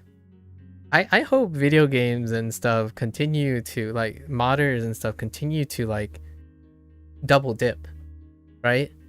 I echo what the CEO Lewis of Duolingo said one time. Trying to be addicted to learning or to a game that promotes learning, right? If you're going to have fun and do something, might as well have fun and also learn something. And I think that's enough to change the normalization behavior of things. Like, it doesn't, you don't necessarily have to trade off fun to want to learn something or internalize something. And I think that's the future frontier in my opinion. Obviously, I'm speaking very biasly because my optimistic thought about the future is that with all the concerns of the greatness of entertainment and algorithm, we like to believe that those consumers will eventually grow up, right? They will grow older and they will have newer problems, like other things they must do in order to remain your customers, right? So as the whole group, a whole generation of people age and continue growing up with Duolingo, what are they going to do? Like, what are the things that are holding in line? And I think that was expressed fairly clearly through at least the vision of the CEO of Duolingo. So that's kind of neat. Like, it's a long game. It's not the short term. You know, when you think of a short term, you think of a product that advertise, oh yeah, use our product in 1 month, you'll be an expert. That is a quick sell. If someone is advertising, like, it has to make sense, right? Because if they're going to say your turnover is 1 month, they're going to sell you another product in 1 month's time. That's the idea, right? That's the logistics. If you want your business to continue floating, how long and the promises and stuff has a trade-off in turnover. So if it's a quick sell, then they have to promise quick results. I don't think it was a time when Duolingo said you're going to accomplish something by a specific amount of time. Most of the advertisements suggest how much time you would be spending daily and consistently. Like, nebulously learn something about a language. Like, they would say something like learn Chinese with 15 minutes a day. In no way do they ever indicate like by when and how long in total. Meanwhile, while this is the case, in my opinion, about Duolingo, other products are telling you how long it's going to take before you become a certain level. Like, use our program for 6 months and you will become this, right? That's, to me, that is very different. Now, here's the normalized double standard that I hear quite a lot. I'm not saying it's everyone or something. Personal anecdote. When someone is using a product that is consistently, or products that are consistently promising a result by a specific day, and they're not met by those results, then disappointment happens, right? If they're met by those results, then awesome. Now, the problem with that is if that is a normal situation, then when you go to evaluate a different product with a different perspective, it becomes a double standard. Someone says like, oh yeah, Duolingo promised that I would be fluent in Chinese if I use it every day for 15 minutes. And like, okay. So do you use it every day for 15 minutes? And they're like, oh yeah, I do. Okay. Now I want to ask you, before you go on with your next sentence, do you know how long? They said. And that's where the conversation ends. Like, no, they don't. In fact, if you hear some of the interviews, the most reasonable answer that any people from Duolingo would probably say is it varies between people to people. And some people don't do 15 minutes a day. They do 3 minutes a day or something, right? So no, I think actually of all the products that overpromise, the products that have definite outcomes, an advertisement of definite outcomes, are more likely to be overselling or missing the mark than products that don't, right? And that's probably one point for Duolingo and not the other ones.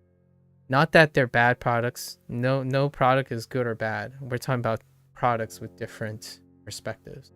So how long do Duolingo plan to be around in part of people's lives? Probably forever. Yes, you could say it's corporate greed and whatnot, and it can be a mutualistic relationship.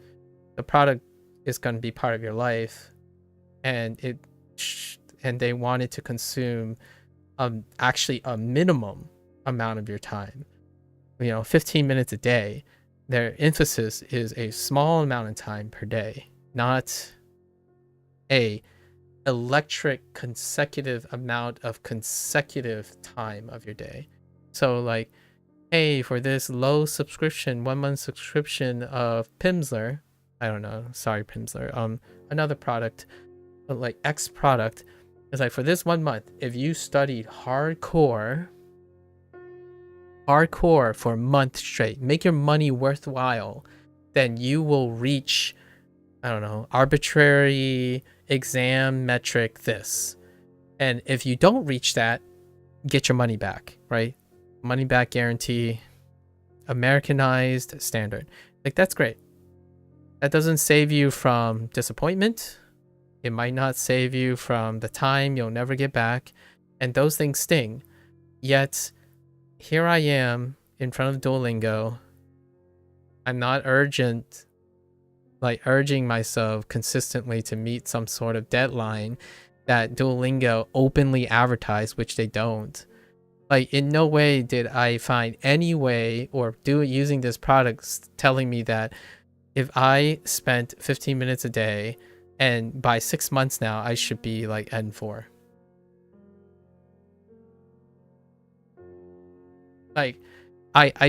There's no, they would show you some statistics. They would show you oh, this is what's happening with Duolingo. Here are the people, here's how many people are using it. That's that. How you interpret it, they show you how they interpret it.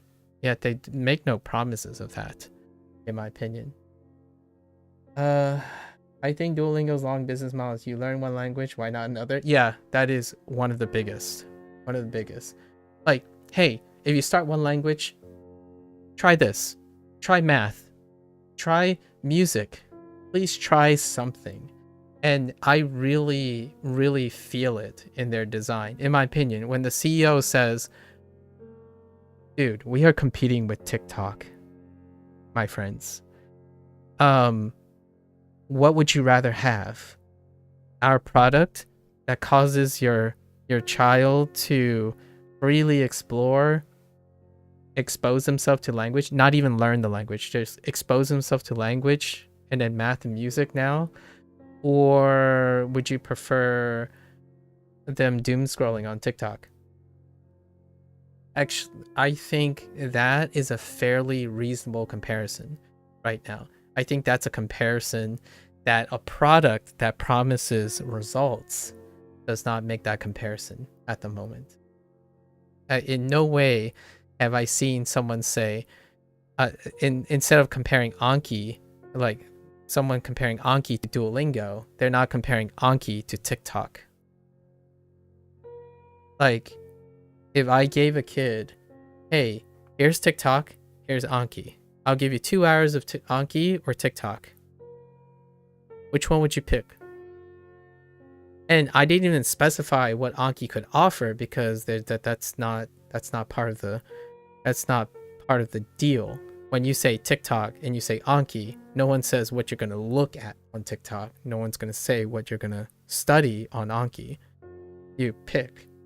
And I would say it's probably substantially unanimous that TikTok would win the choice.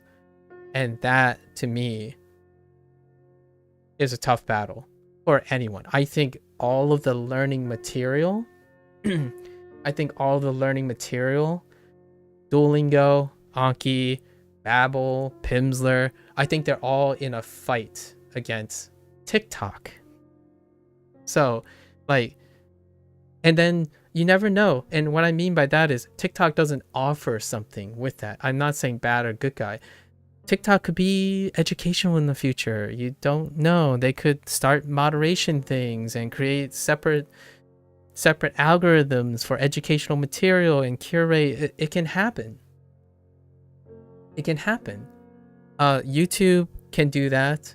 Twitch can do that. So creating competition, in my opinion, for education and fun is definitely the future. I want people to know when they're enjoying doom scrolling and using their time, they are also passively or side-loading impressive information, right? I still remember playing Age of Empires, right? And I didn't remember, I was not great at Age of Empires when I was a kid, like the whole strategy thing, but boy howdy did I learn more about Mesopotamia than I needed to know. So like I first learned about the shogunate through Age of Empires, like the Byzantine Empire, the Persian Empire, like William Wallace. Like I learned those things first, and I was sure as heck trying to adapt to the whole idea of a strategy war game, you know, like how an RTS works. But that time is gone, right? Like it has disappeared. And I actually think it's coming back, at least in my opinion. I'm a little bit biased, and it's a very closed space, but I think, like, even God of War, for example, hats off to, like, you know, Montreal, what was it? What is their full moniker? But the God of War studio, it's Santa Monica, right? Santa Monica Montreal Studios, right?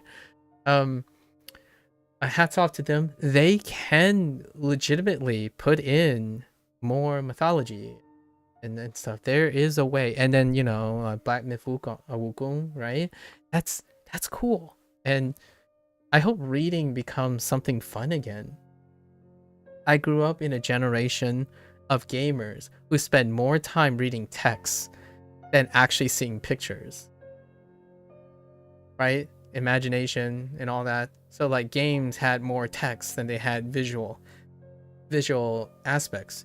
And then games, those visual aspects were more instructive than they were redundantly feeding on like an element that is nostalgic. It's often like novelty or perspective bending and whatnot. Maybe. Sorry, I had to go on a digression on that. I think I'm fairly optimistic. I'm cautiously optimistic about the future. And I hope I get to enjoy more products like Duolingo and whatnot, where like, oh yeah, you could do this, but you could also do both of them at the same time. Like, hear me out here. I know this is going to sound really blasphemous. If I have to watch ads, right? I might as well learn something from the ad. Like even ads, not that ads do that, and I doubt advertisement is going to do that anytime in the future, because it's already tough enough for programs like Duolingo and stuff to make it both a sustainable business while also being a learning, fun, consistent thing, let alone expecting like a 1 minute ad, someone to sit down in a 1 minute ad, and then like half of the ad be something educational. I have sit around 1 minute videos that talk about something as quickly as possible. Like, here's how you budget for X, and it's 1 to 2 minutes long, and it's like watching an ad. You watch it, and I take in like little bits of inspiration from it. Ads could be that way too, in my opinion. So who knows?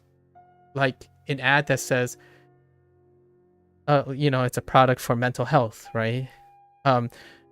I saw these ads a lot, and I actually kind of like them because the people who are the influencers who are representing or like doing a spot for the sponsorship, they are explaining how better health, you have different angles. Like the person I watch deals with atomic habits, habit formation, and they spun it for their sponsorship for better health, that thing that's going around. Everyone has like a better health sponsorship, and they're explaining how a proper mental health can impact all the things that they currently do about their advice about creating atomic habits, right?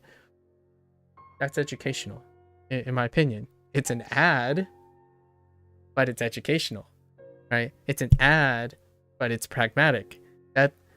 And I think ads are becoming, or sponsorships at least, are becoming more of that than straight up like ads. Like, hey, watch this cheese pull.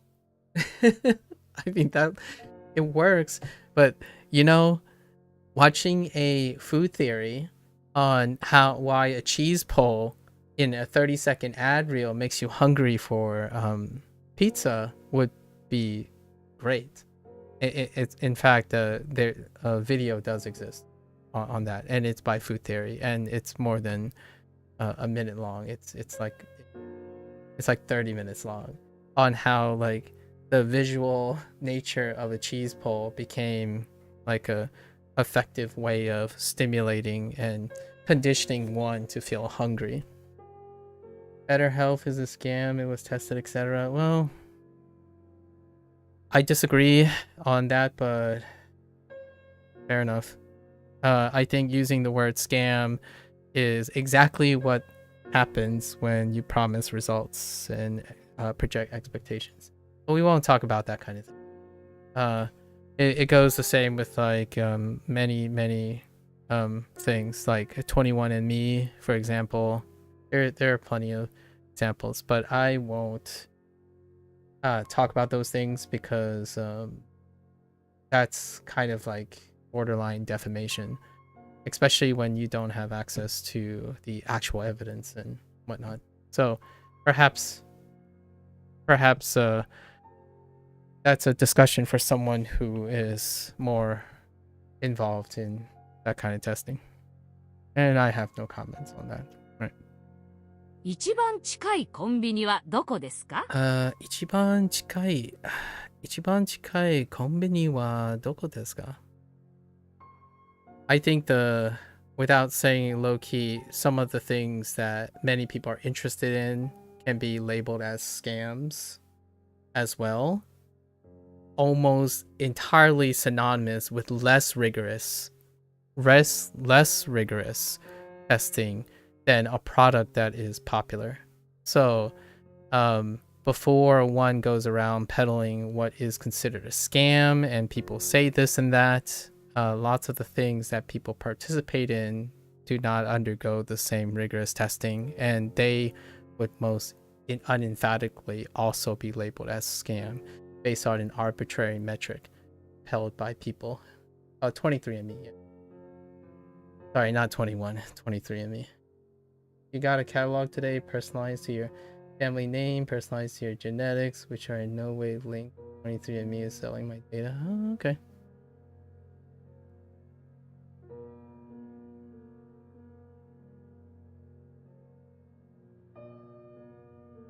It's better health. That was a scam, not better health. Okay.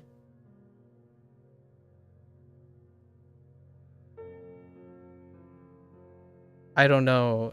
I'm citing them, so I don't know which one's which. But yes. Yeah.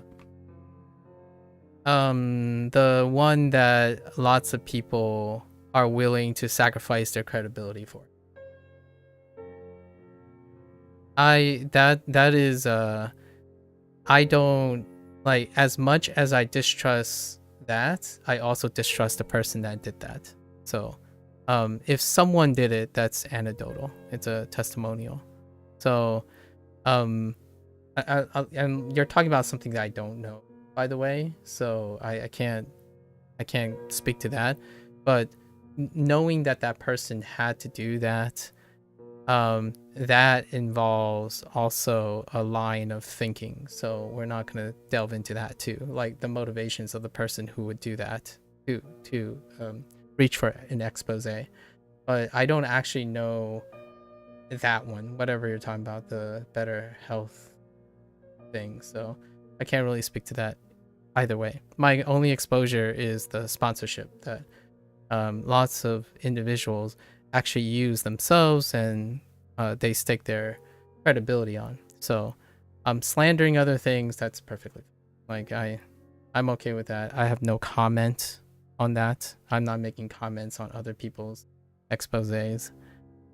I think that type of mindset is something that I don't usually gravitate towards. So maybe if I encounter it anecdotally. I haven't encountered something like that with that service. I actually don't know what that service actually even does. Okay, Ichiban. Okay, where is the closest convenience store? Yeah, this is like, we're going into territory of conspiracy expose and agenda motivated anecdotal testimonials. I like pants more than skirts. スカートスカートよりズボンズボンの方が好きです。です。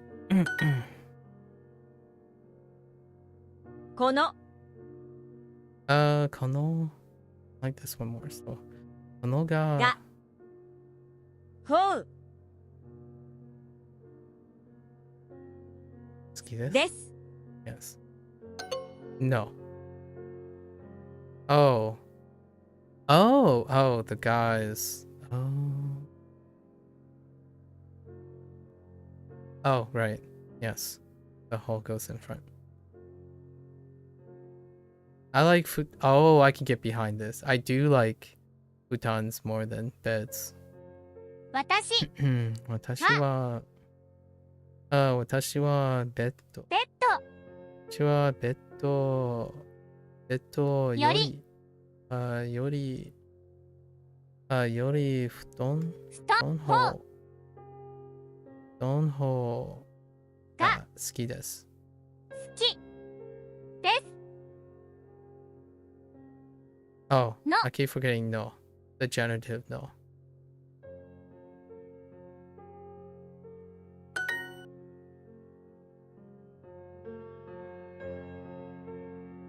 このこの方が好きです。です。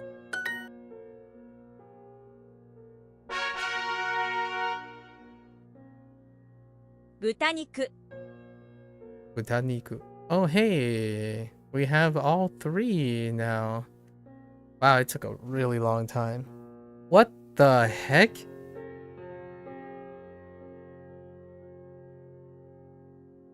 Wait. Hold.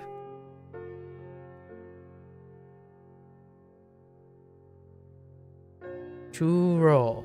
No, that's not even close. Huh. Where did they get that?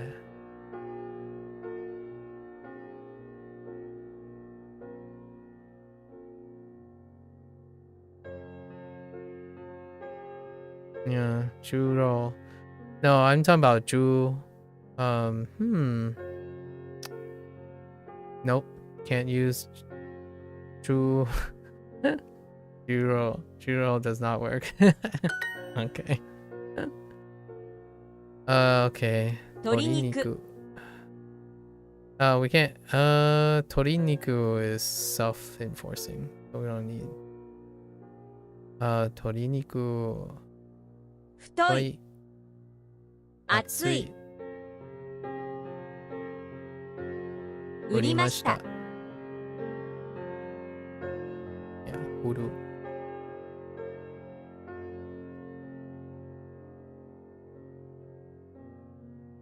Yeah, okay. 豚 豚肉.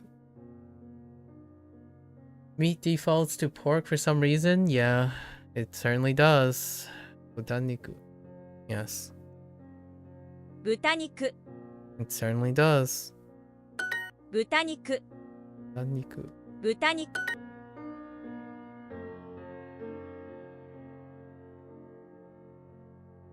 If you want to overload a Japanese English learner, talk about meats or animal husbandry.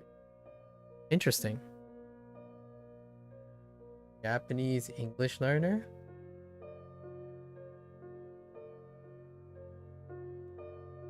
Beef, chicken, pork, yikes.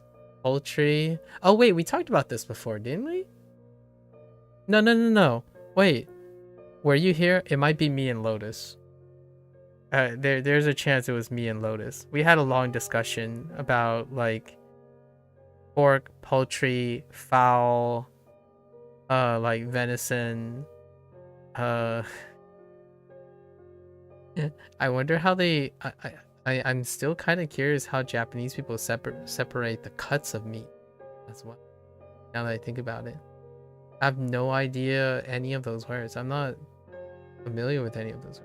At some point, I did see a chart, like a chart with like, you know, an animal, an amorphous animal, and I remember seeing like characters, right, like kanji for these parts. But I mean, that sounds like it would overload a English Japanese.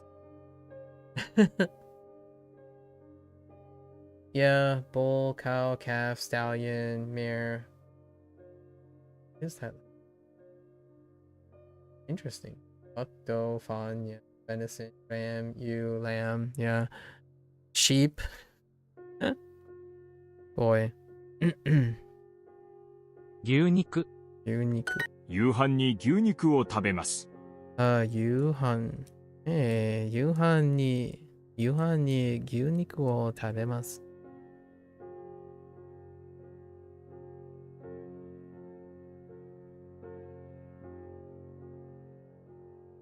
I eat that beef. That's not how that works. I eat beef dishes? What? Wait.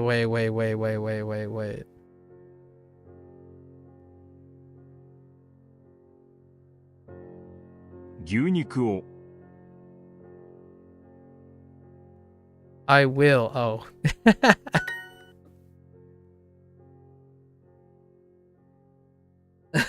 oh, that's an old word. 牛肉豚肉豚肉。豚肉私は豚肉を食べません。私は豚肉を食べません。豚肉と牛肉どちらが好きですか？どちらが好きですか？豚肉と牛肉。牛肉どちらが好きですか？ですか Freeland European farmer word. 砂糖を1キロ買いました。砂糖1キロ買いました。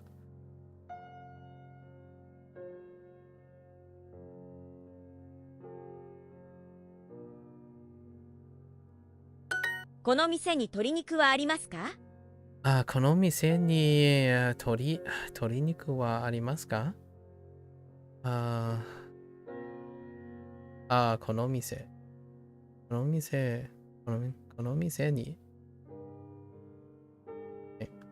鶏肉を1キロください。I see. 鶏肉を1キロください。鶏肉を1キロください。1キロください。鶏肉を1キロください。1キロ。牛肉を1キログラムください。牛肉を1キログラムください。Yeah, that's more along what I prefer. キログラム。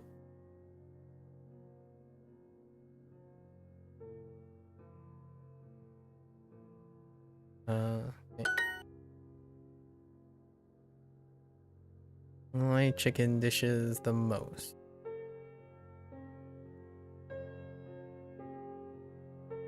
Yori. Okay. 私は鶏肉。 Oh, do I do? 鶏 Maybe 肉 I do 一番料理鶏肉料理が好きです。です。 Okay, they did it after. Okay. I was like, do I do it after ga? Or can I place it in front? And I tried the in front first. I was gonna say, 私は鶏肉料理が一番好きです。Or actually, I'm kind of curious if you placed 一番 before got. No, that's kind of weird.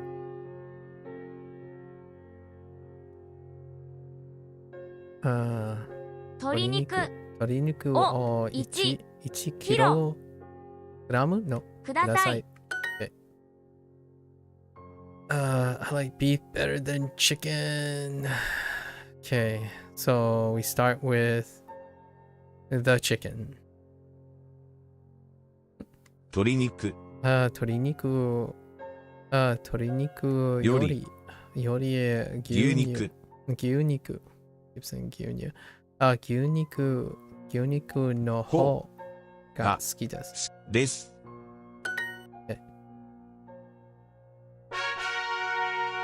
The reverse comparison order. 飴 Ame. That's a different ame. Well, aren't you a funny looking, interesting character? You little interesting radical. You. 飴 Ame. 売りました。 Well, aren't you an interesting looking character? Which one are you? 払って. 払って Interesting. Swap out the hand for 私. Interesting. 鶏肉鶏肉。豚肉。飴 Oh. 飴 Ame. Interesting. Huh. Nope, can't relate to those things. Can I relate to... Nope, can't relate to that either. Interesting. 雨は甘いです。 Oh, there it is. Amai. I was like, can I relate it to amai? No, I can't either. Ame wa amai desu.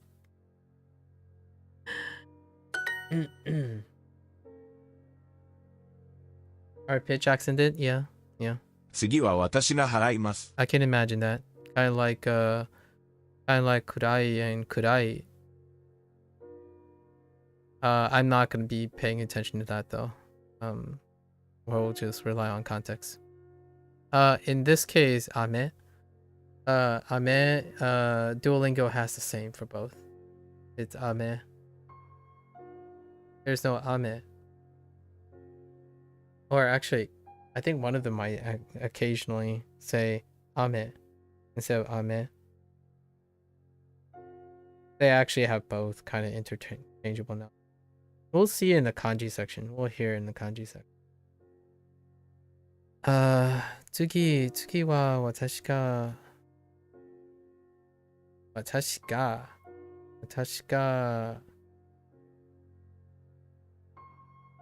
What was this? 次は私が払います。払います。Okay. Let's write a... Oh, that... Is it that harai? Oh, I accidentally overwritten one of the search results. Dang it. Because I need to write these.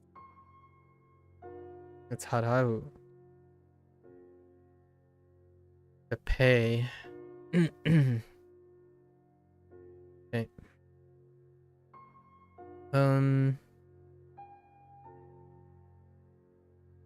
Wait. 次は私が払います。Rain goes down. That's fine. Again, you're telling me something that I explicitly said, and we're not going to concern ourselves. It'll happen when it happens. Okay.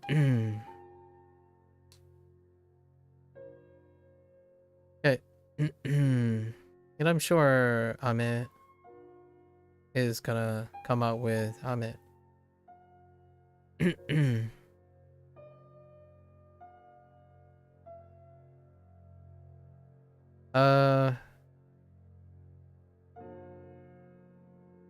I will pay next time. Okay. その赤いのをください。No.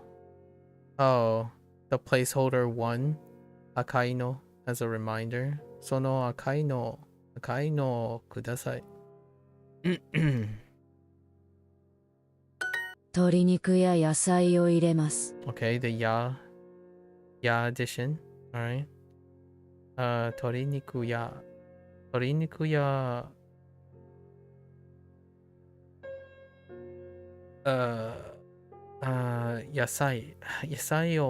野菜を入れます。Or yes, 入れます。Wait.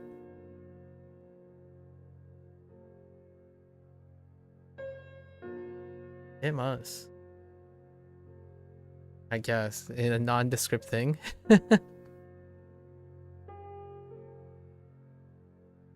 I guess that's a little weird.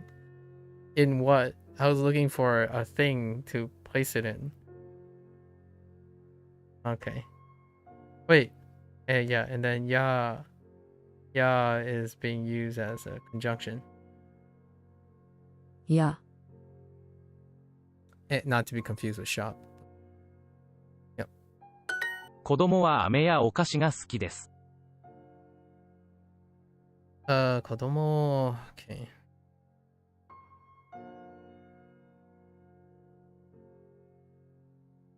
Call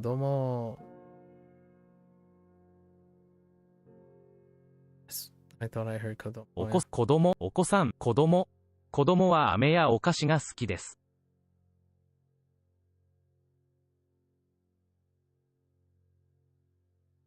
子供は飴やお菓子が好きです。Oh, hey. They added okashi. I was trying to relate it back to okashi as well. Ame. Trying to relate to okashi, but that doesn't work either. So I think we're gonna be doing some rote memory here. は、子供は飴やお菓子がが好き好きでです。す。Yep, so they added okashi just in case. Snacks or candy or sweet. 週末は海や山に行きました。週末は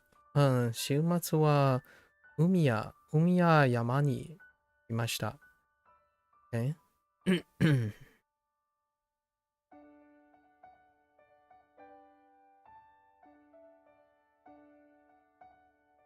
Interesting they haven't compared and contrasted with to.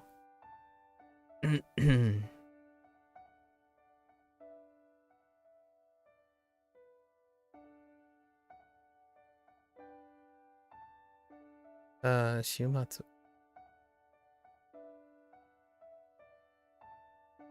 You can't just yada yada? Oh, we can totally yada yada everything. 出口でお金を払ってください。出口。出口でお金を払っ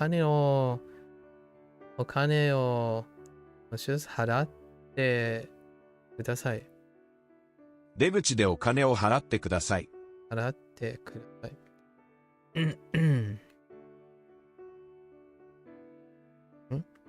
入り口でお金を払ってください。Oh, did I say entry for hara?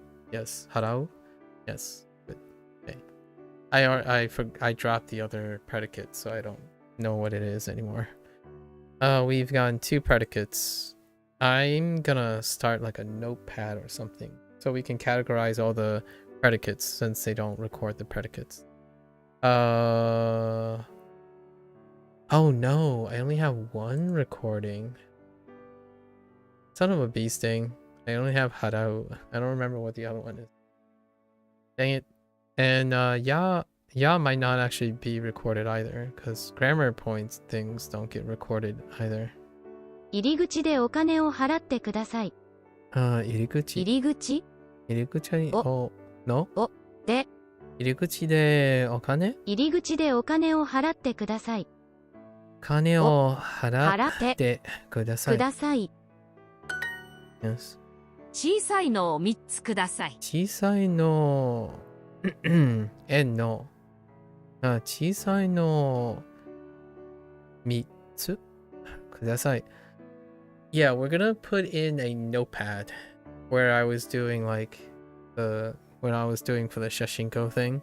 We're gonna put a notepad to the left, and from now on, I think I'm gonna have to record predicates and grammar points on the side on like a separate notepad for day 1s, and then try to like remember them for day 2s and day 3s.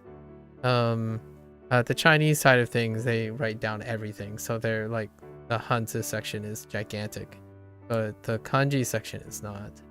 They omit like common grammar conventions like no and ya, and you know, mo, so, mada, that kind of thing. And none of the predicates show up either in their like plain form or their dictionary form, or any form for that matter, outside of a few in the beginning. It's weird. And I try to conjecture as to try to think maybe they occur so often that they don't require it, or they're going back to do it. I would love to see like an extra tab for all the predicates or something in a separate place. Mitsu kudasai. Chisai no. Okay, 3 small ones, please. Okay, chisai no. ダイヤモンドはかなり丈夫です。かなり。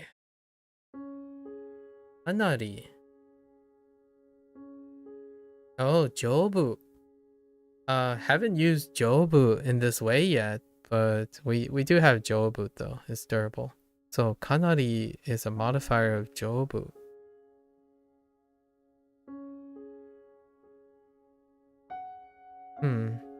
Diamondo wa kanari jobu desu. かなり。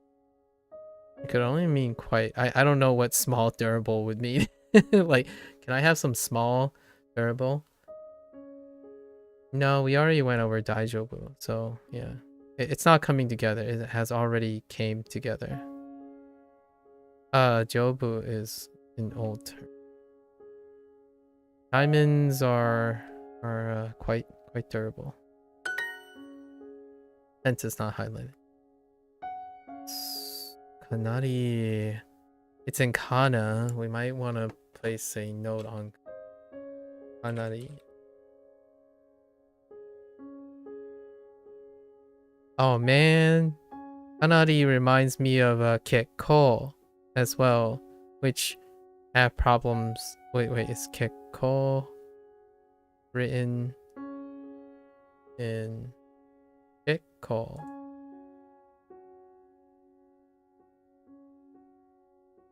Oh yeah, they wrote it in yeah, that one's in kanji.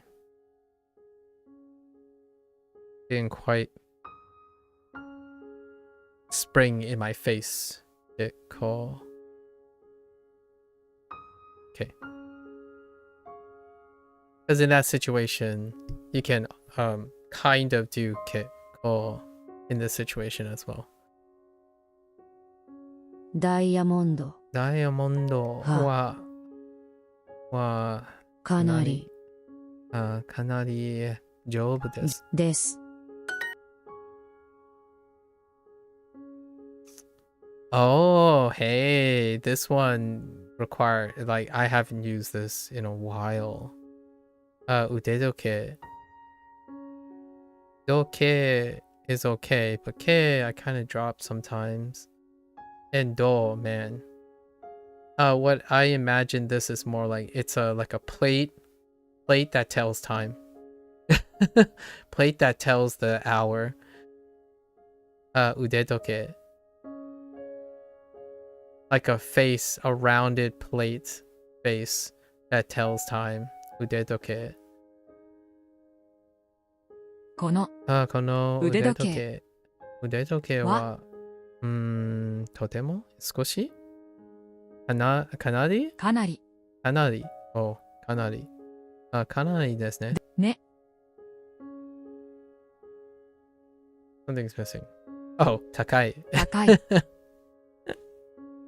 この腕時計はかなり高いですね。She bought quite a lot of books. Could you use かなり on this too? かなり。かなり。かなり。かなり。 Okay. Yes, you most certainly can. Or are we going with たくさん? Oh, かなりたくさん? No way. I mean, that says quite a lot of books. So I guess we're going with かなり and たくさん at the same time. 本。 Alright. 本。彼女。彼女は本をかなりたくさん。No, wait. かなりたくさん買いました。買いました。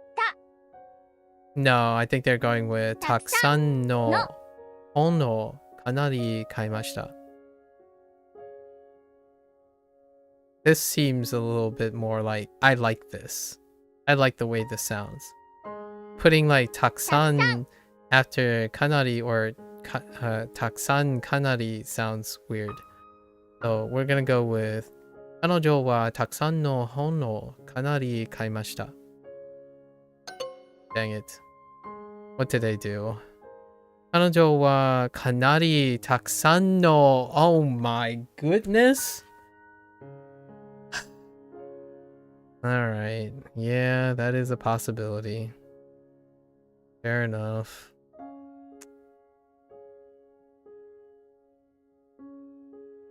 Alright.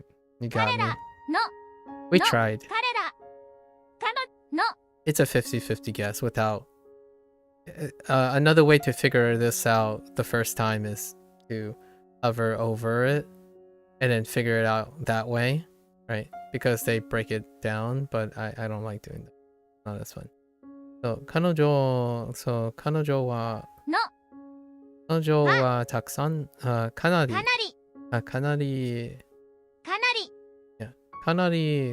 たくさんの本を買いました。また Okay.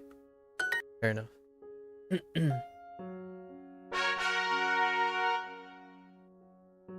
Alright. Oh, that sucks that this lines up with that. I wanted to do 30 minutes, probably.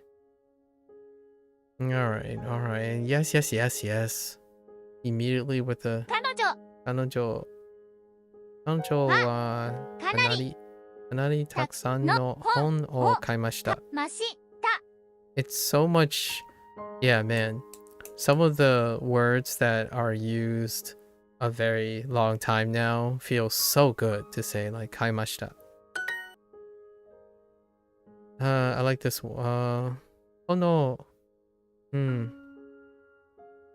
の方が好きです。この方が好きです。このこの方が方が好きです。です。グラム。もうちょっと安いのはありますか？もうちょっと、OK。もうちょっと安いのはありますか？もうちょっと。You want slightly more?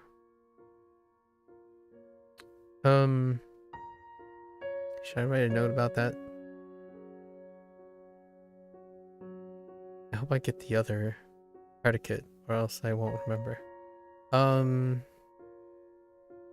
Do you have a slightly cheaper one? もうちょっと安いのはありますか？バター。布団の方が好きです。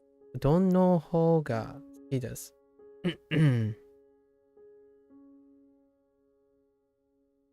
Yes.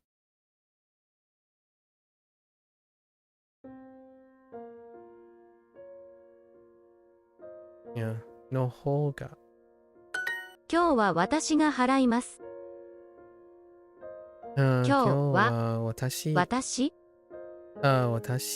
ね。今日は私が払います。払います。払ます。I'll pay. I'll pay today? この方が好きです。この方が好きです。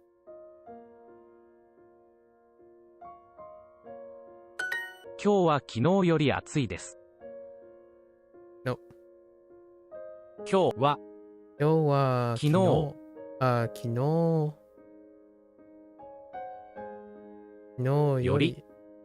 より暑です。暑いです。I feel like I need to make a note about that too.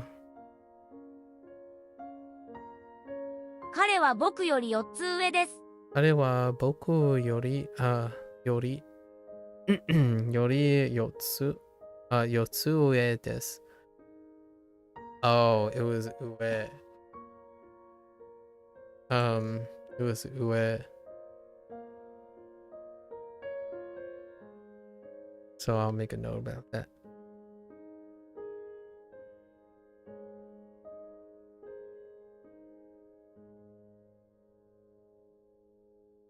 Such a weird one.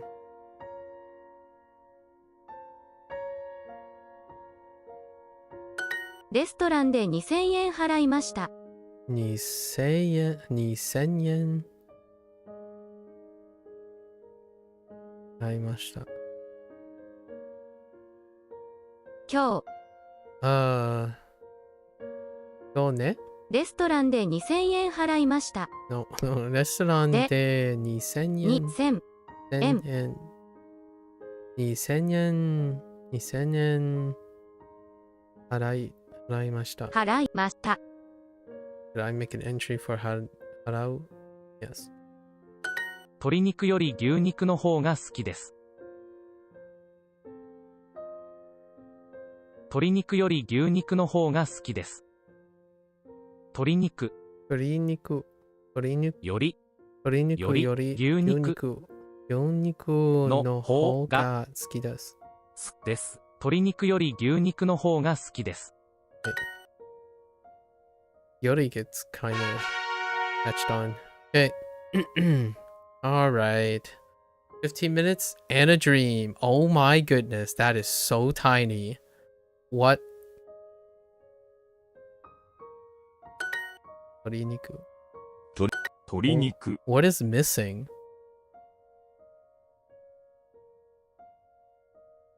Ain't no way that's it. 鶏肉。Right? 鶏肉鶏肉鶏肉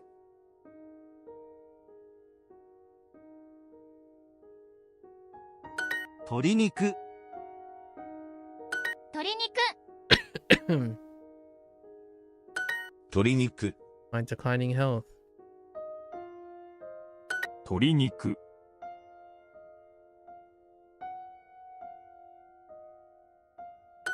鶏肉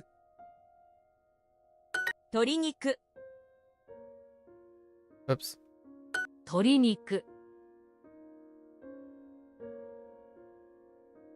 鶏肉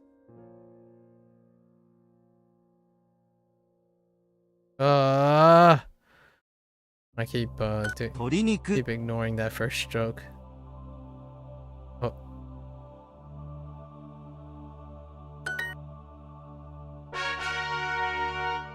Only 3, huh? What is it? Tori? Tori Uta and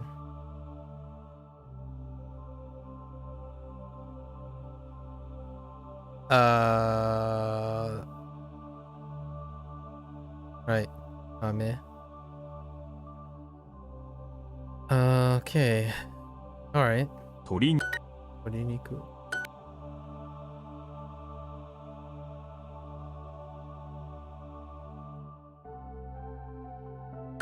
鶏肉 The heck? They didn't do anything there. 鶏肉鶏肉鶏肉鶏肉鶏肉 Ugh! What is making me do that? 鶏肉 Oh. Eki. Eki is making me do that. 鶏肉 Maybe even Nagai. 鶏肉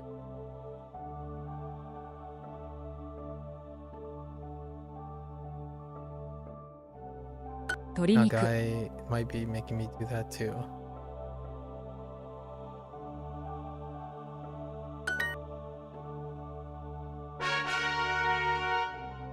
Maybe not, actually. I don't know why I'm doing that. 豚肉 Okay. 豚肉豚肉 It's interesting seeing this character 豚 with 肉 one top stroke. 豚肉豚肉豚肉豚肉豚肉豚肉豚肉豚肉豚肉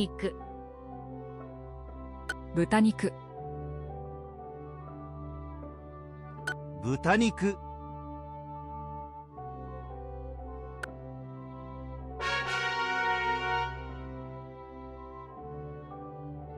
Okay. 鶏 Toriniku. 鶏肉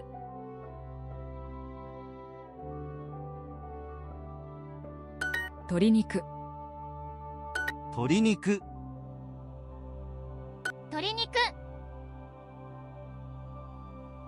鶏肉鶏肉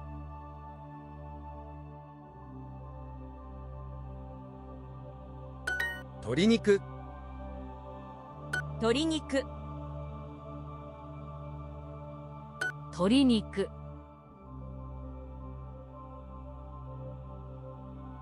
Stop. 鶏肉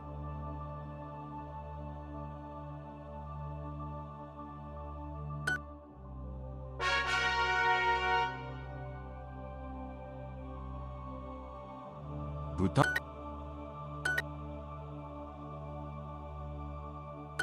豚肉豚肉豚肉、豚肉、豚肉、豚肉、豚肉、豚肉豚肉豚肉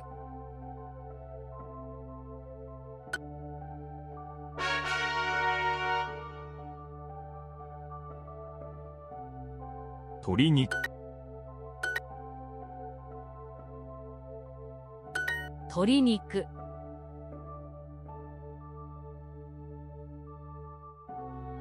鶏肉鶏肉、鶏肉、鶏肉、鶏肉、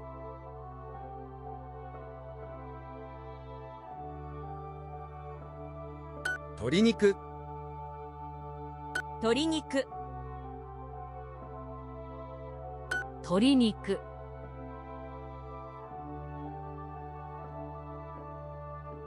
鶏肉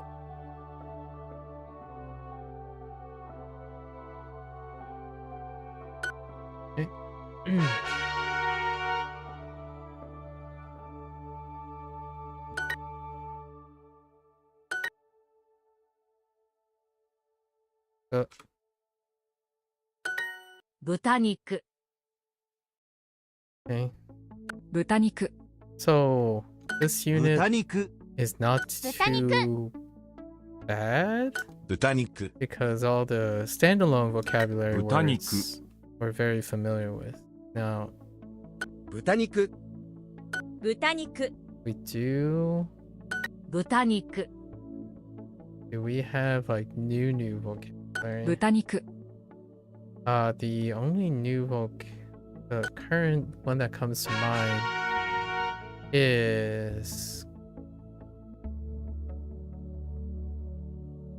Anari. Right. That's it though. 鶏肉、 Nothing else. 鶏肉 Nothing else comes to mind. Oh, and how to compare. So largely grammar 鶏 points. 肉鶏肉、鶏肉、鶏肉、鶏肉、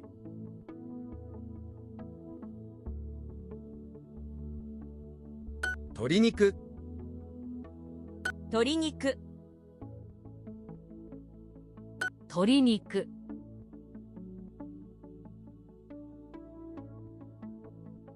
鶏肉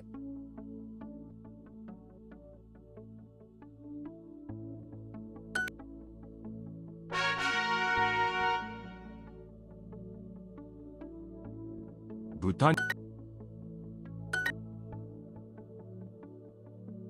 豚肉豚肉豚肉、豚肉、豚肉、豚肉、豚肉、豚肉豚肉豚肉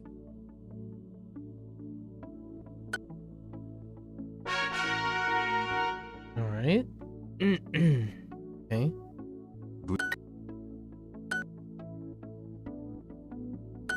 豚肉豚肉豚肉、豚肉、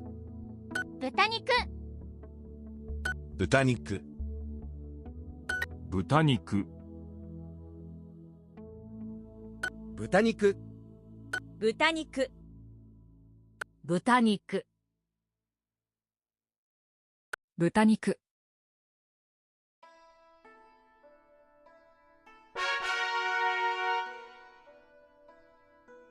Okay. 雨、雨、 Ame. 飴 Ame. Sounds pretty solid to me. 飴、飴、雨、 Nope. There's one. 飴、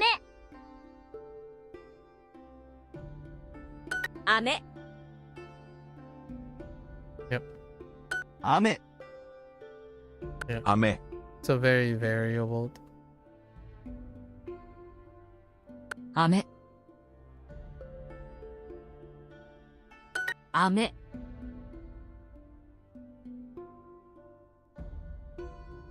飴、雨、 Lost track. 飴、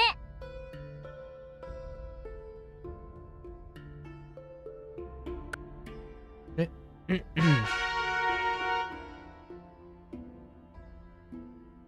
Ame.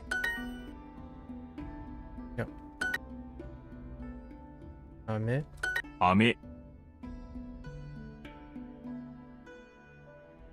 飴、飴、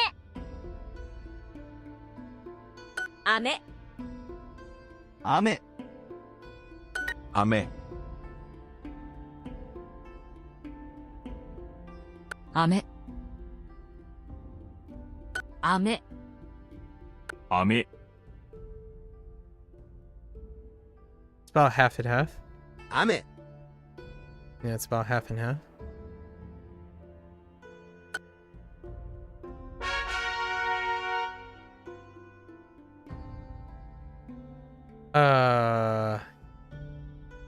Ipiki. Ipiki. Ipiki shika. Shika. 鹿、 Okay. 一匹、 Ipiki. 一匹、 Ipiki shika. 2匹、 2匹。 8 8匹、匹。 1 1匹、匹。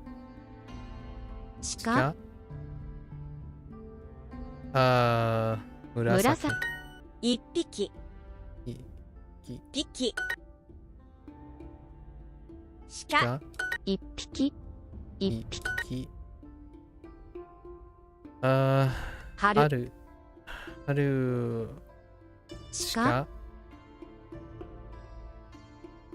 10 10匹、匹。10匹。 1 1匹、匹。 2 2匹、匹。鹿、あ鹿、1 1匹、匹。 3匹、 3匹。鳥、鳥。 8 8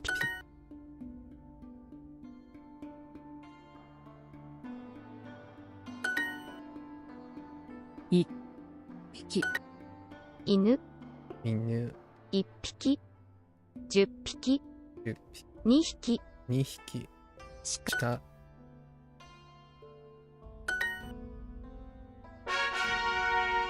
ん Bunch of numbers. 問題。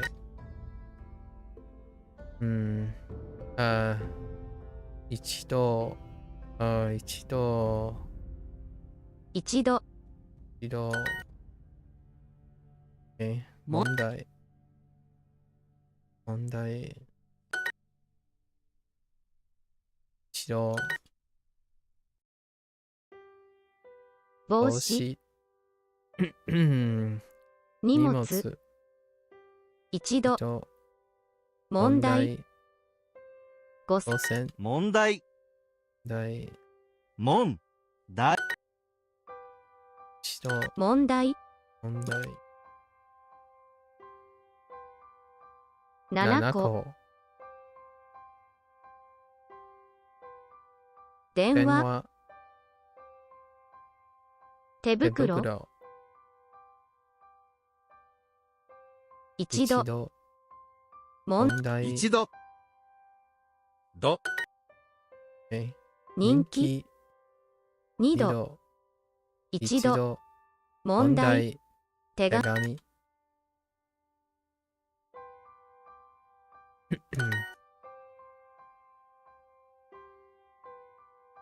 問題、11、 11問題、問題一度、一度電話、電話財財布 Alright. Alright, end of 15 minutes. Okay, so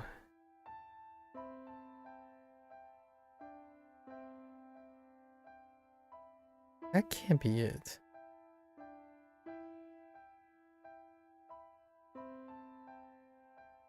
Alright. So how do we do this for groceries? No, that was from yesterday.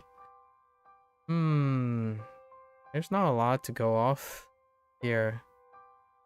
So we're canceling numbers, right? And Nani. What was Nani for? Oh, Nanban? Nanban wasn't even part of this unit. Nah, that's fine. So what we left with? Okay, groceries. So Tori.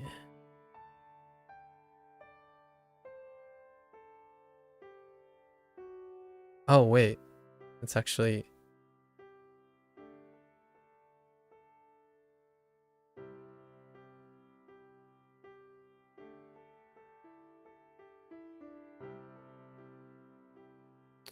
Tori, right?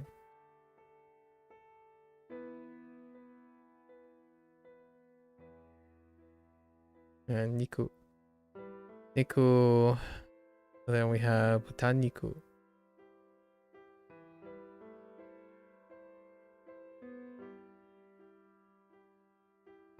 Butaniku and Gyuniku. Right. Oh, whoops. And then we have Ichiban. That's it. What? Oh no. So I gotta dig deep for this one.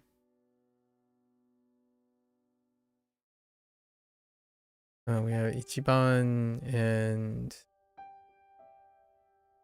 Ame. I guess Ame works. Ame.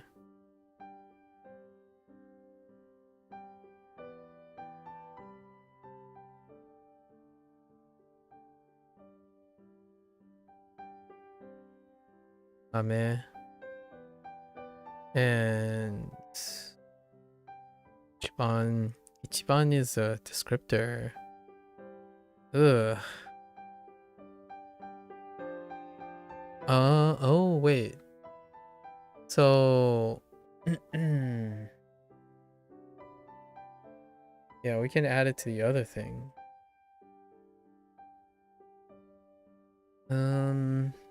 So we have descriptors, right? So Ichiban.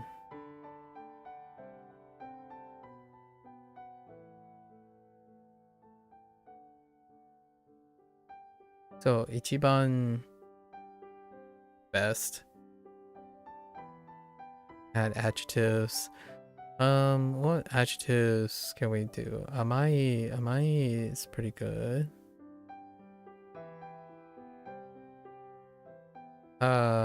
We have Chigai as well. We're describing place. The closest place.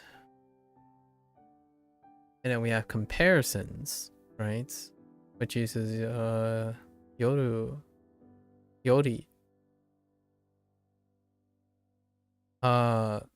Yori. Oh, whoops.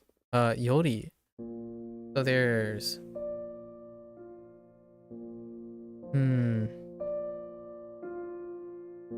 there's Yori alone. Wait. How do I organize? Yes. So there's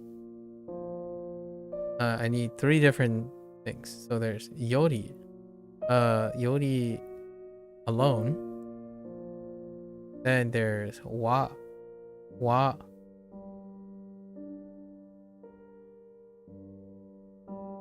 yori yori, and there's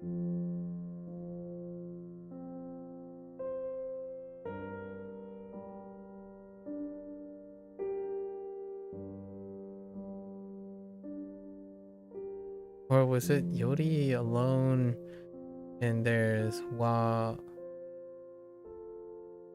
no ho.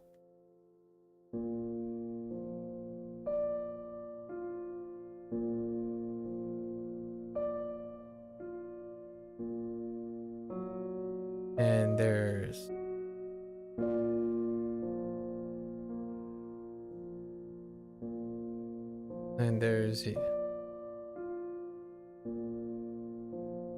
yori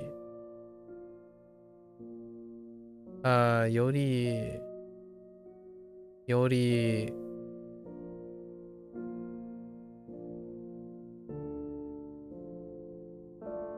no ho,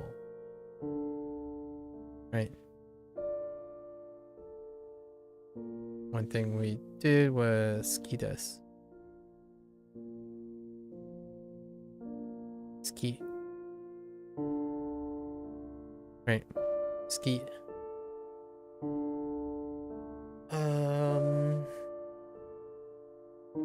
A lot of stuffs to compare, like scato and zubon. Scato, zubon.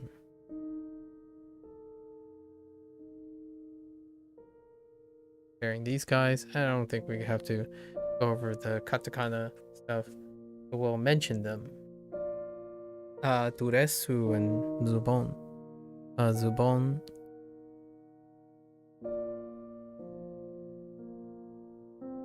And then harau. Harau is new. Harau.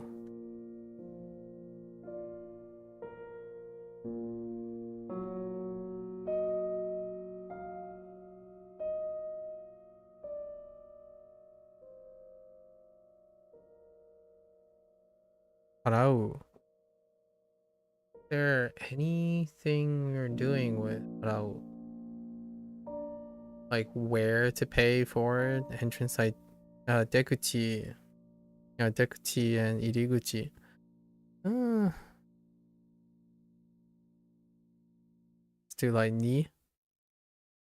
Practice some other places like deguchi,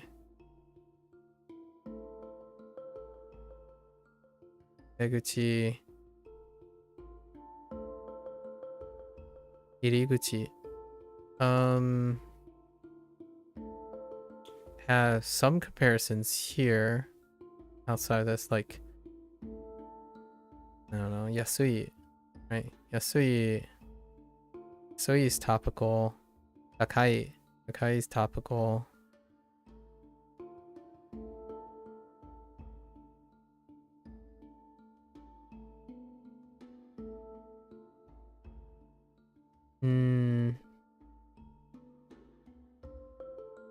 Atsui, comparing days, right? So there's Atsui. This Atsui.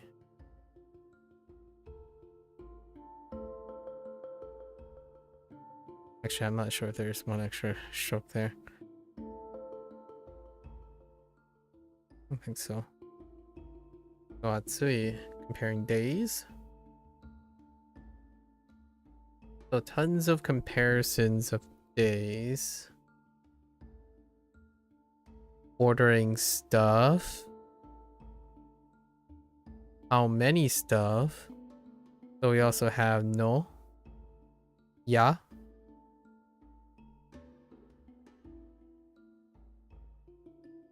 No, ya. Kanari. I think Kanari I'm gonna place with my practice for Keko. Keko. So what was Keko? Keko looked like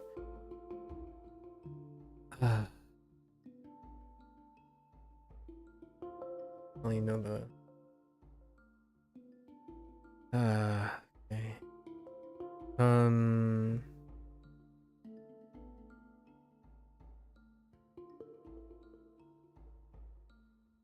Is it a house? It's not a house.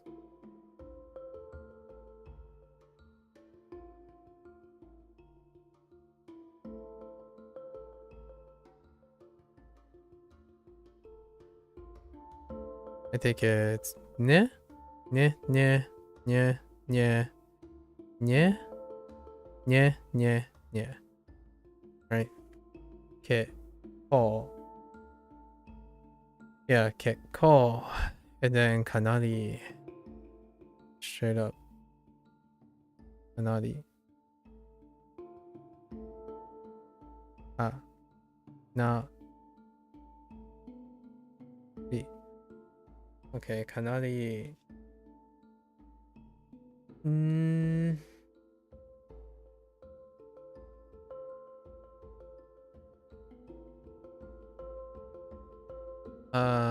Diamond. Diamondo. Diamondo. Oh, that requires something.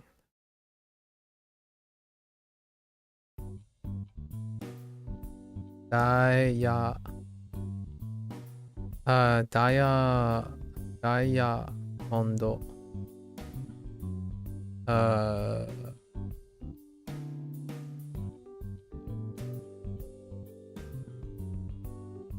Diamondo.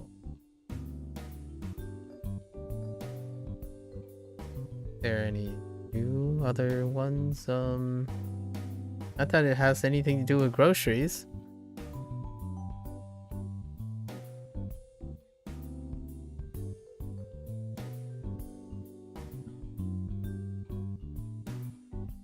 This is definitely a sparse unit. I think there were more grammar things than anything.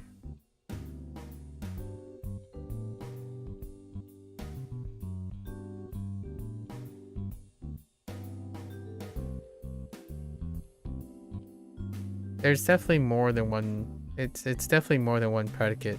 Harau is not the only one.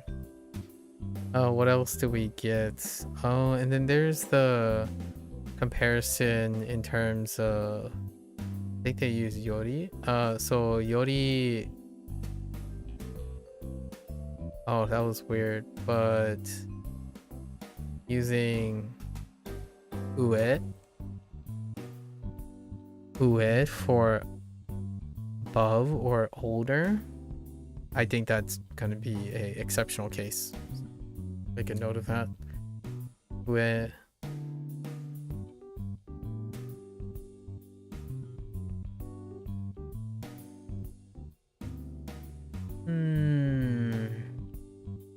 Oh, kau, right? Oh, right. Kau, that helps out a lot. So, let's throw in kau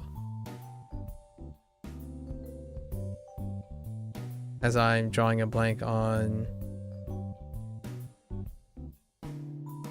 Why am I drawing a blank on kau?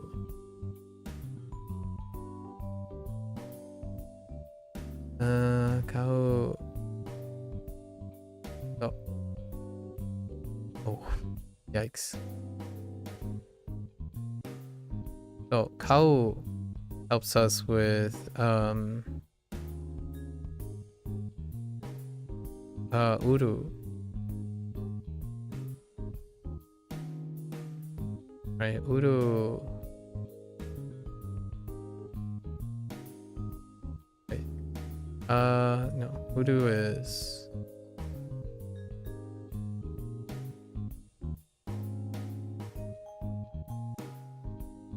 right. There's uru. Is that it? Uru, pay and sell. Carry. So motsu. Modaru.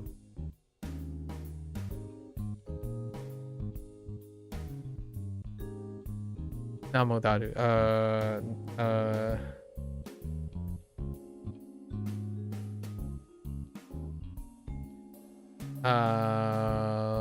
What is it?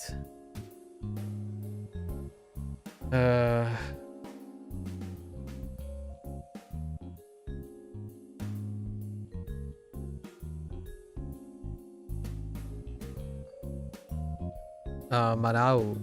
Marau. And we're using that as kana. So marau. So marau. Let's kind of link with the diamondo. Diamondo. Marau. What else did I say?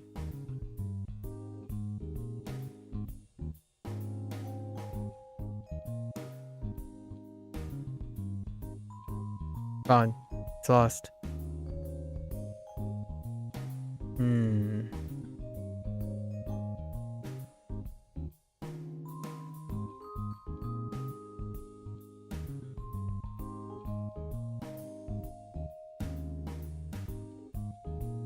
Yeah, that's about it.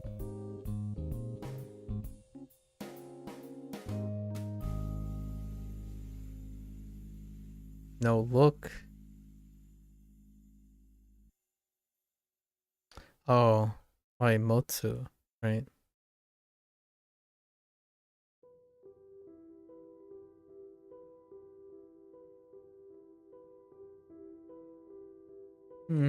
That's a bit.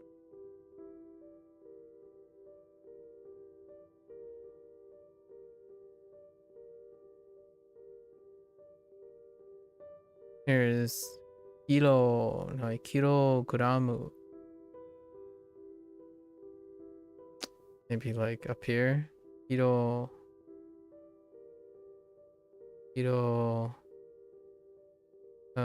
Gram. Ura.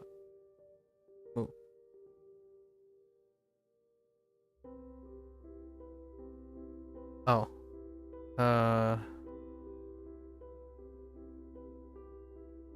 Uran. Wait a minute. No. This. Is there a there? Is there a there? I don't think so. Yeah, that's about it. So just tori, buta, buta and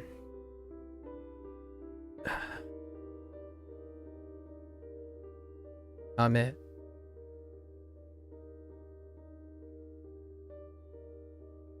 Yeah. I mean, they threw in like omiyage or miyage kashi. The synonyms. Yeah. Nope. That's about it.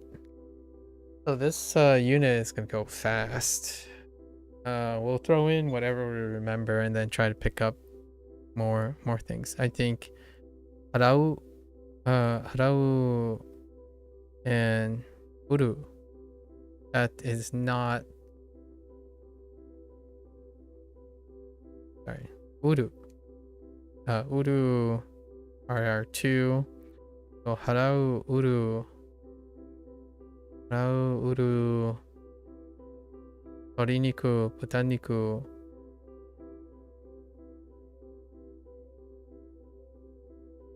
Yeah, everything else katakana and grammar. No, yeah. The use of yori and noho ga suki desu. Ichiban. Alright, well, that is a wrap for today. We had some really cool, had a really lovely chat with another person who was motivated to learn Japanese because of their encounter with a foreign exchange student. That's, I haven't heard that in a long while, actually. Kind of make me miss those, miss education in general. Here, foreign exchange students are pretty interesting, that situation. I knew of one or two foreign exchange students over the time. Really fun interacting in a scholarly way. Alright, folks. That's a wrap for Japanese today. If you're gonna watch this later, arigatou gozaimasu. Right. Until next time, またね。じゃあね、皆さん. I'm gonna get up, take a quick bathroom break, stretch. I'll be back for my Chinese lesson. Thank you.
Daija 回来。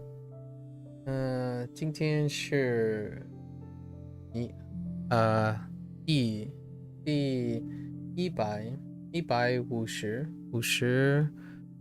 5天 Welcome back, folks. It is day 155. Hey, Xenakis. I see. Welcome back. You're still doing well? Excellent. I'm glad to hear that you guys are doing well. Alright, so we started unit 44. Communication at school. Yeah, it was on the small side, so this is a relatively small unit. I think we're getting into a cluster of smaller units, so I get to chill, relax, do a little pre-gaming, doing my shopping list for the holiday season. Got a lot of potential purchases as long as it reaches my target price range. All right, so 让我们开始吧. Right, so let's get started, shall we? Unit 44.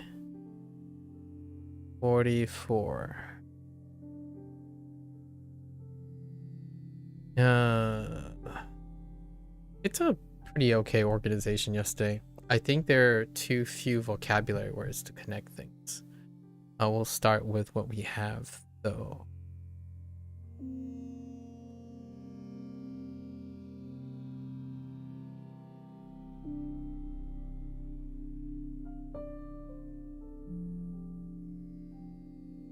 Gaozhong, right? Gaozhong. Gaozhong. Ban.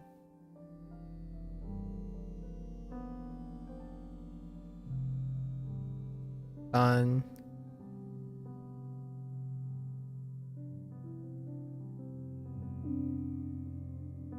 Jiao. Jiao. 食堂. 食堂.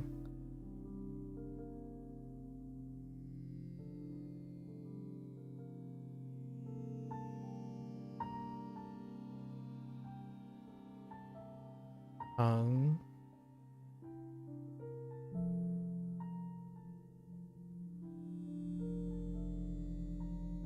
食堂. EU. No. T. EU. 体育馆. U.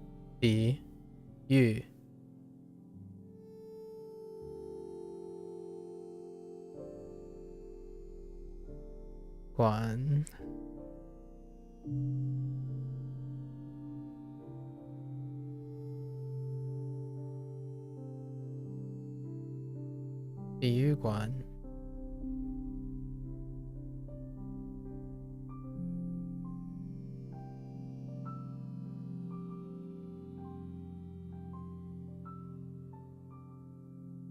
Oh.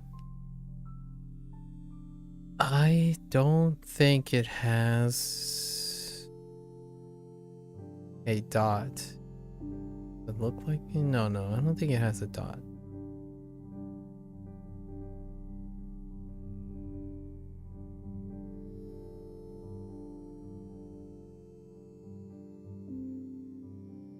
That particular stroke might actually be different. Does it look like it has a dot? It may or may not have a dot. I'll have to double check.黑板 是黑板 笔记 笔记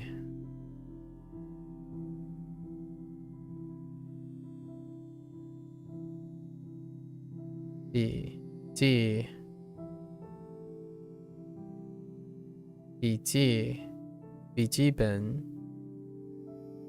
本还是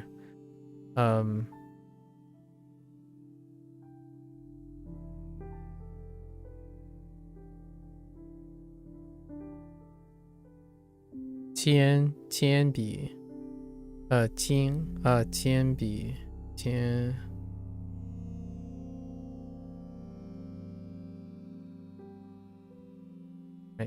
铅笔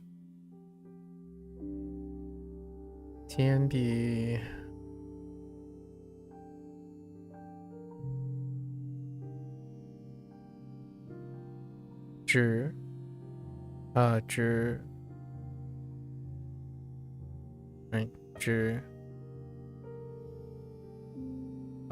the expression we have is lend and borrow.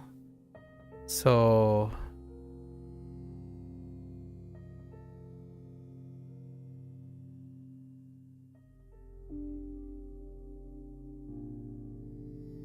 xiang attached to borrow. 借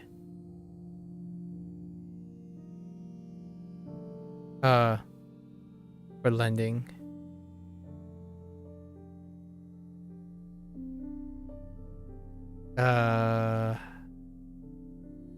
借 yes.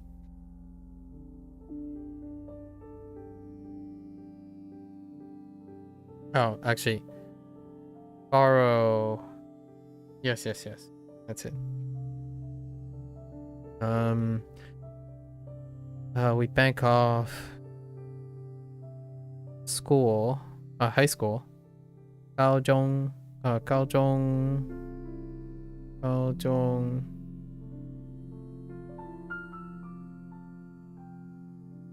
校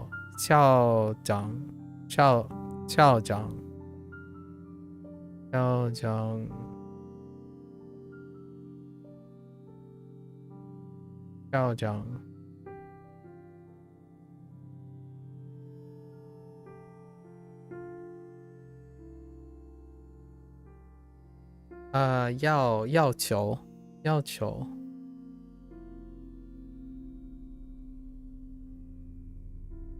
要求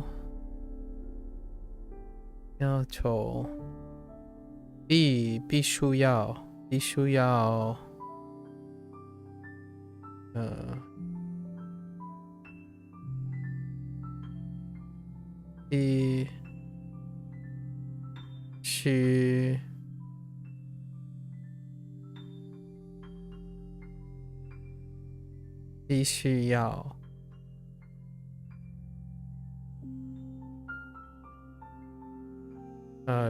要完成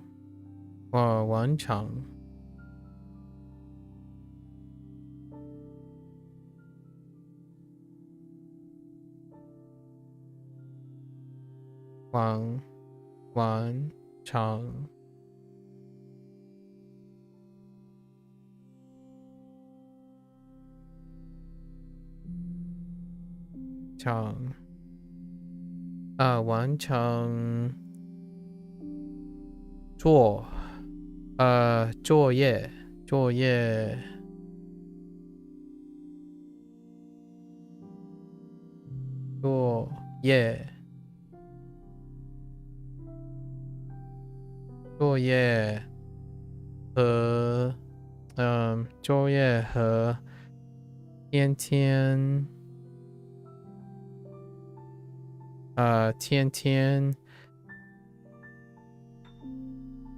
向上向上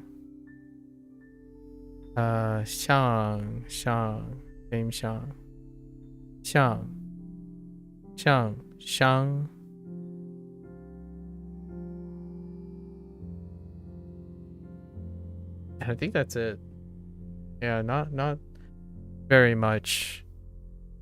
There are a lot of repeats, but not very much. Very short unit. What was unit 43? Okay. Feelings? Yeah. Feelings. Let's go with feelings.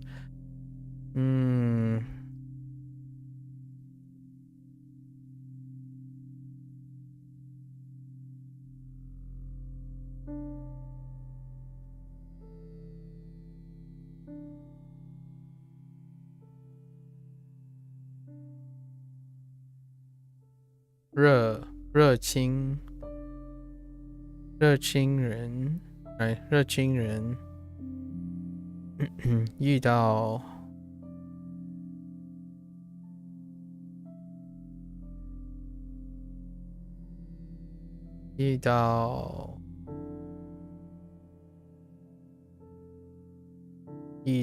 别人，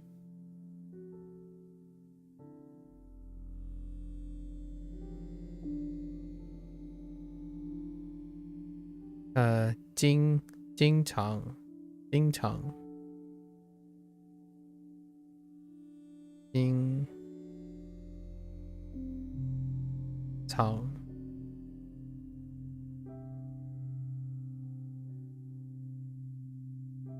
经常经常讲，经常关心，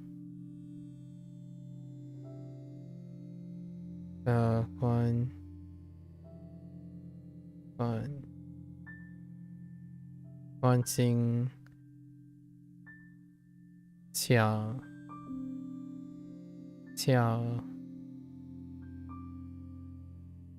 讲班，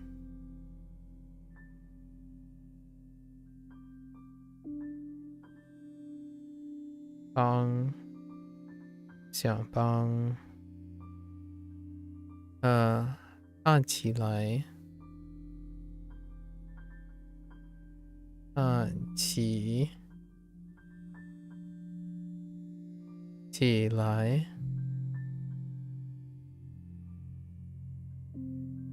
知道，他知道，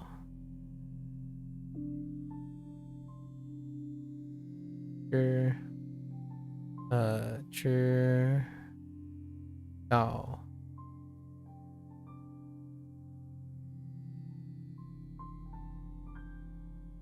知道，奇怪，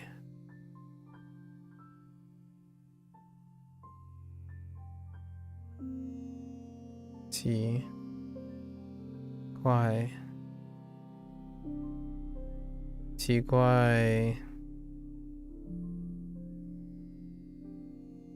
即将，即将，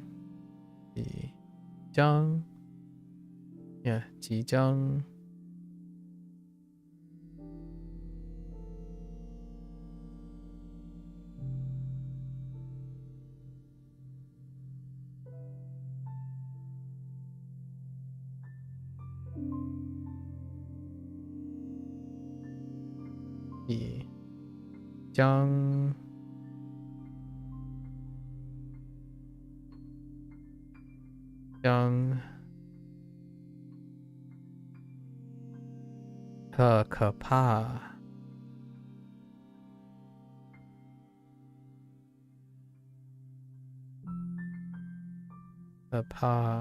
哭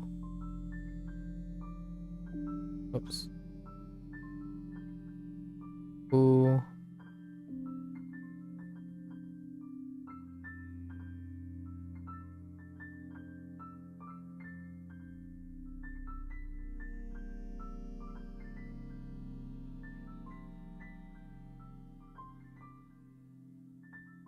难过，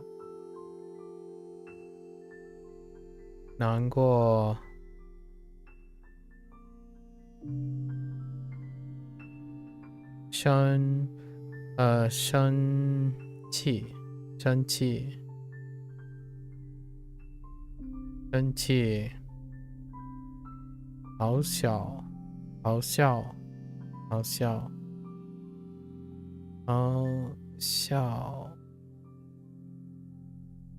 好笑，don't forget the,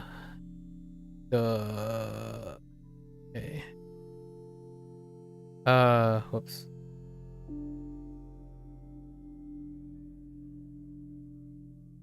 Got that a couple times. I 还有什么？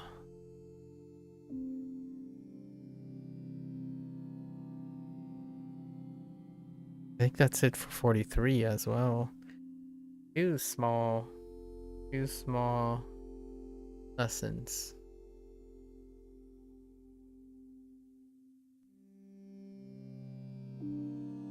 Any grammar? Not really. Yeah, that's it. We got like a pretty chill, very chill. Let's see if we can 我 pick 教 up. 他们音乐。 Let's see if we can pick up any additional ones. We'll add a little bit here and there for the next two, like tomorrow and the day after, to spice to review some related stuff, like 地理, 科学, 数学, 音乐, right? 音乐, 教室, 老师, right? 医生。 锻炼，打篮球，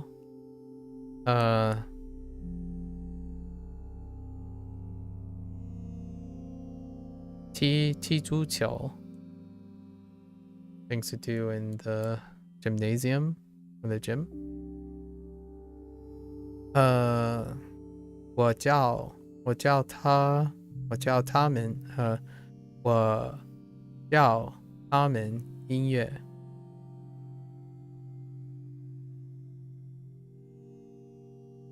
他们的老师要求很高。要求，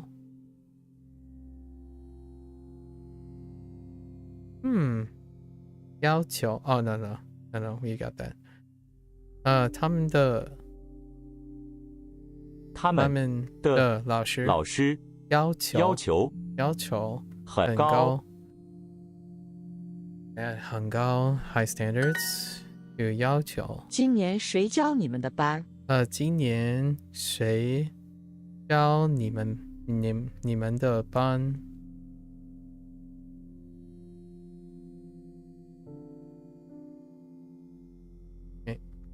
我们的校长要求很高。校长，我们的校长要求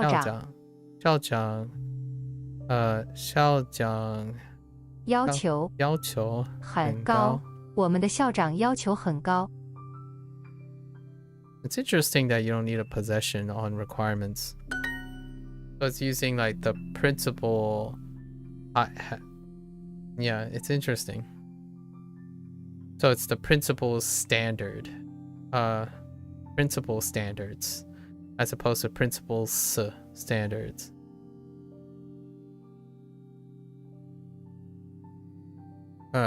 糖 Oh wait. Oh sorry. 十 where is 十你知道新校长是谁吗？你知道新校长是谁吗？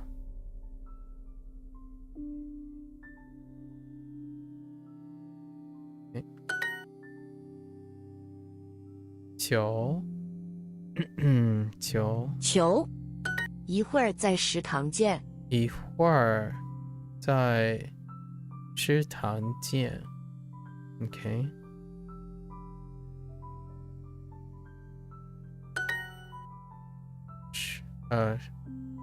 食堂。球 Oops. 糖 Okay. 紧的糖球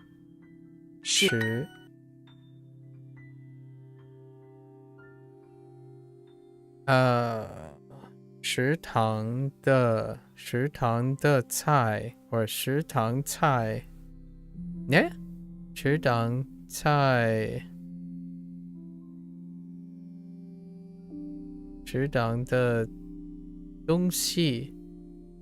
Where are we going with this? 东西 maybe? 食堂食堂的东西不好吃 or 不 yeah 不好吃。 they went with 东西 not 菜 okay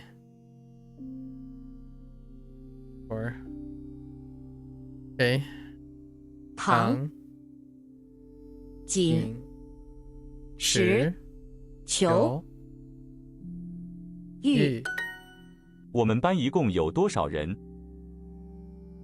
okay 我们我们班一共多少人多少人有多少人？他们的老师要求很高。他们他们的老师要求很高。高。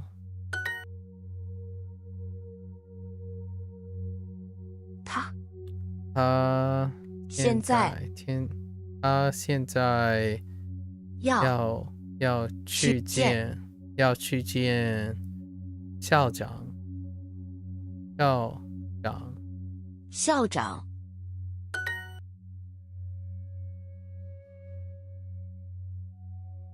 一会儿在食堂见。Okay.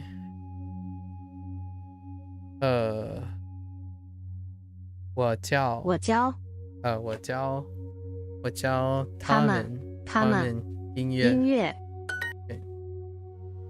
These are really back to basic stuff. Not too bad. Running right along. 那是我们的高中。我还没有完成作业。完成作业。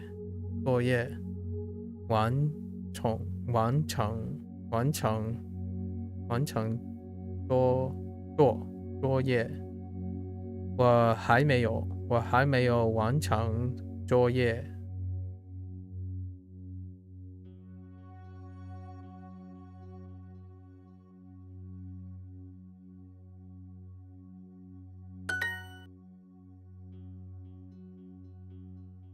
高中的作业很难。那是我们的高中。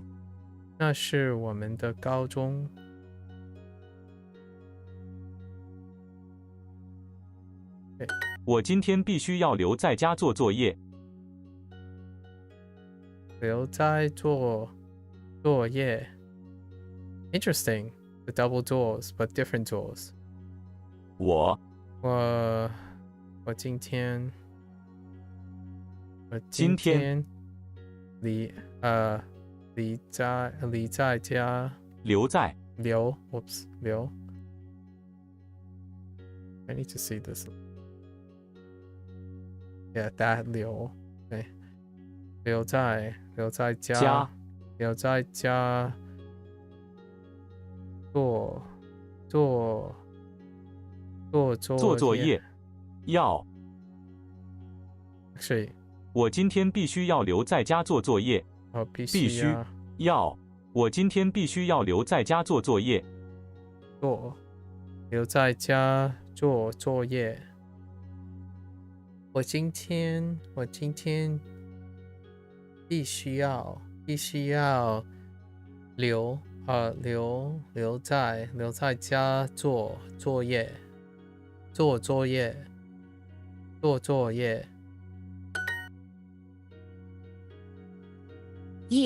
他现在必须要离开。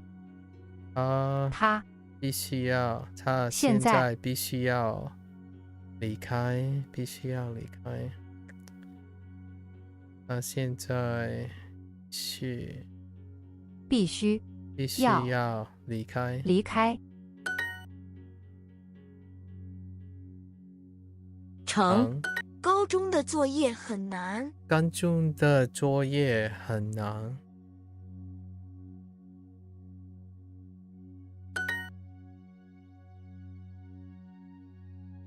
虚，虚 oh wait, I thought it was shu shu oh that's oh no wait, I might have done a shu instead of shi.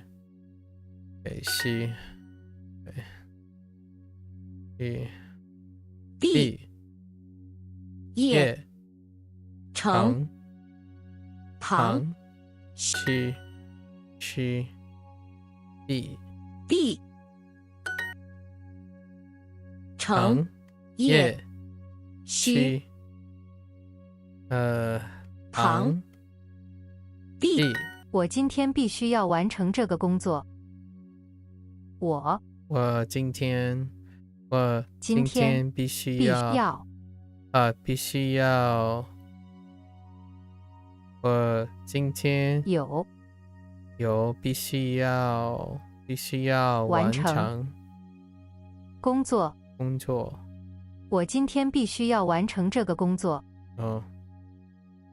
这这个工作我必须要我今天必须要完成这个工作。我今天必须要完成这个工作。Okay, fair enough. Needs to leave now. 他现在要or 要必须要离开。Okay.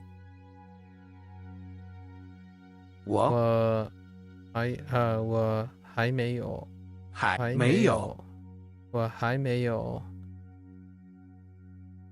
完成作业。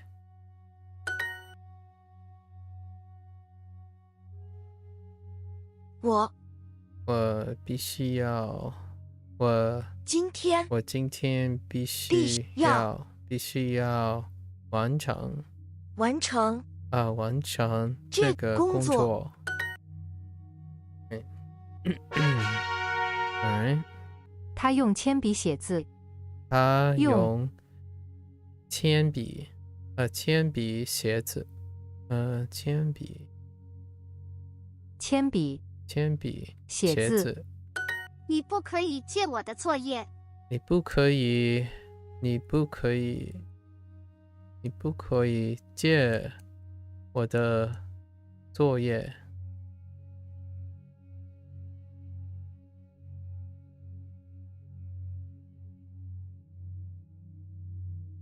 I guess homework works. 努力学习，天天向上。努力学习，天天向上。努力 Where's 努力学习，天天向上。可以给我一张纸吗？可以给我一张纸吗？Can you give me a piece of paper?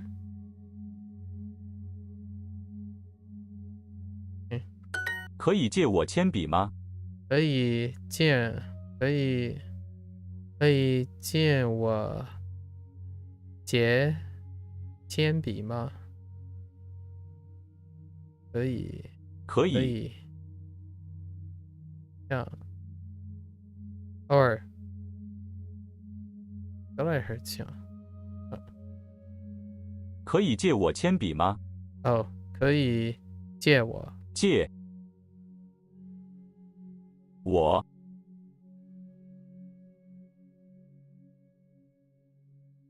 可以借我铅笔吗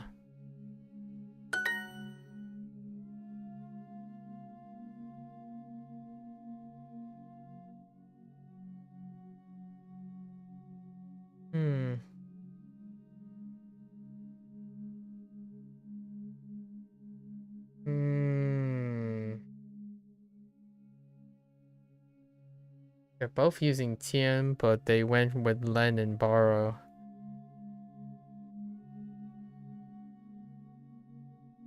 我忘记写今天的笔记。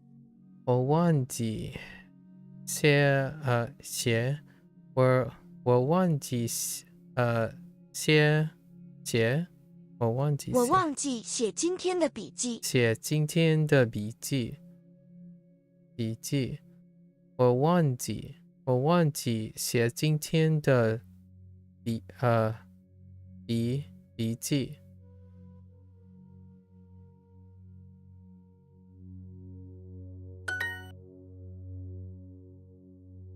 我忘记买纸了。像地址行李起飞铅笔签证借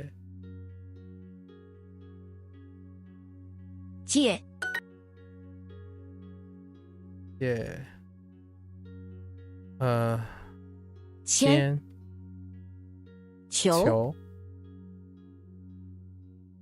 像借叶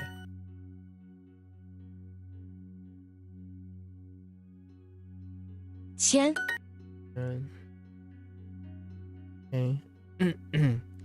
借像成签叶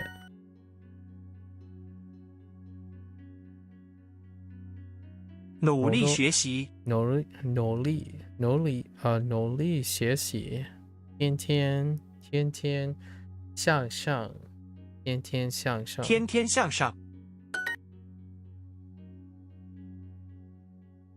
对不起可以可以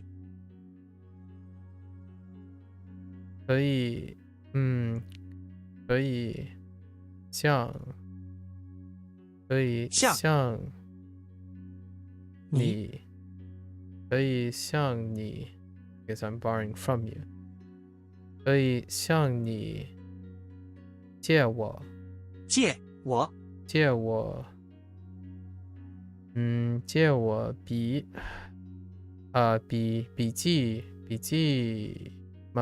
笔记吗 Oh, did I do them backwards? Let's see. 可以我可以it's that same problem again. I don't know if I agree with that. I don't know if I agree with that. It's the same thing I did yesterday.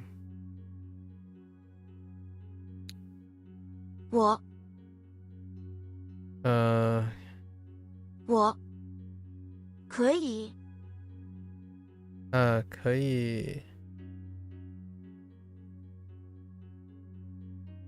Yeah, see, I don't Chinese is going pretty well, Blair. How are you? We had some pretty relaxing units today. These past couple days, so it's not too bad. What are you up to? 可以给我一张纸吗？我今天忘记笔记忘记写的笔记。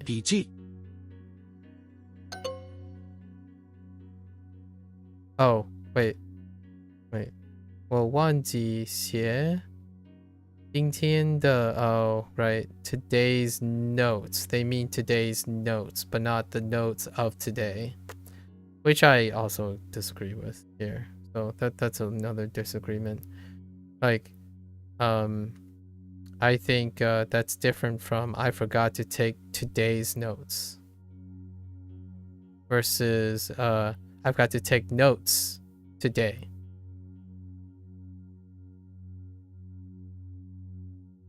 So like today, I forgot the activity of taking notes.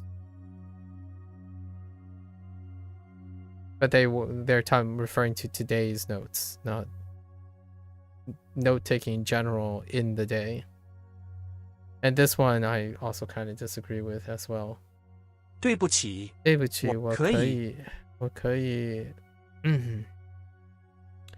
我可以向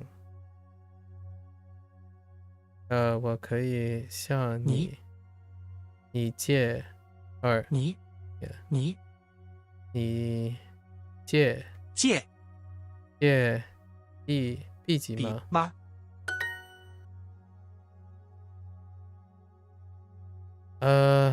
So where were they going with that? Oh yeah. 我忘记我忘记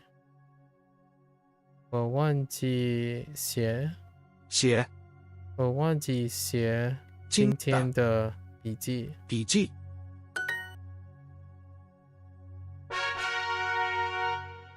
体育馆在哪儿？体育馆在哪儿？体育馆在哪儿？这个体育馆太小了。这个体育馆太小了。黑板上写什么？我看不清楚。黑板。Oh, I forgot 清楚。I totally forgot 清楚。Alright, I don't gotta remember that. My mnemonic was 看不看清楚。清楚。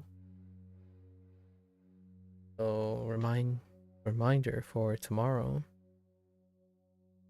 黑板写什么？什么？我看不清楚。我看不清楚。上。黑板上写什么？我看不清楚。黑板上写什么？我看不清楚。黑板上写什么？我看不清楚。黑板上的字太小了。黑板上的字太小了。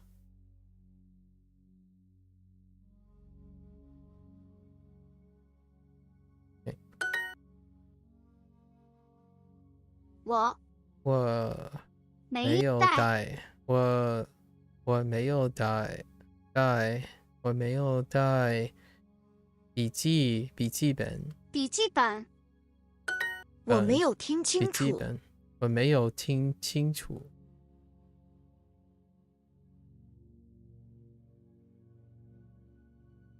请写在黑板上。OK， 请写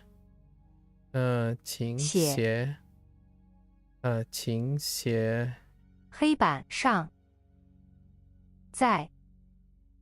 请写在黑板上。在黑板上 is right on the board. Okay. 楚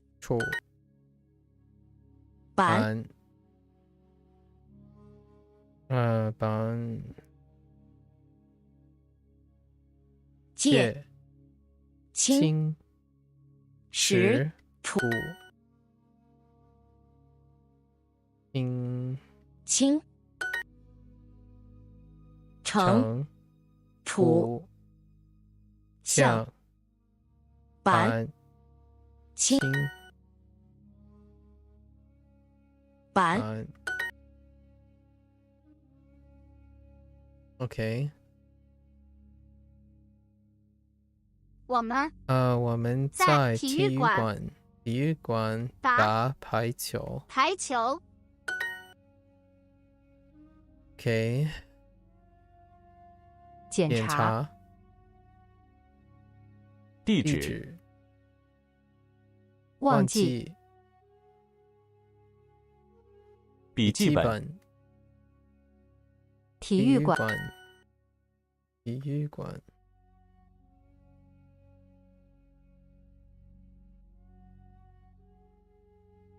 我可以。Now I'm kind of curious now. Is it 可以我可以我可以我可以向你借借，我可以向你借，借笔记本吗？笔记吗？ Okay, fair enough.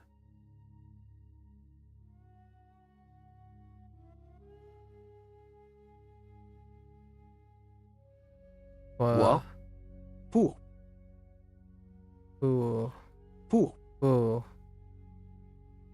清楚。我不清楚。我不清楚。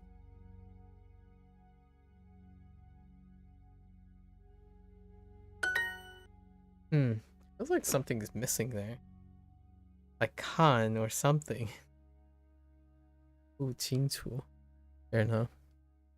What's writing on the blackboard? I can't see it clearly. Okay.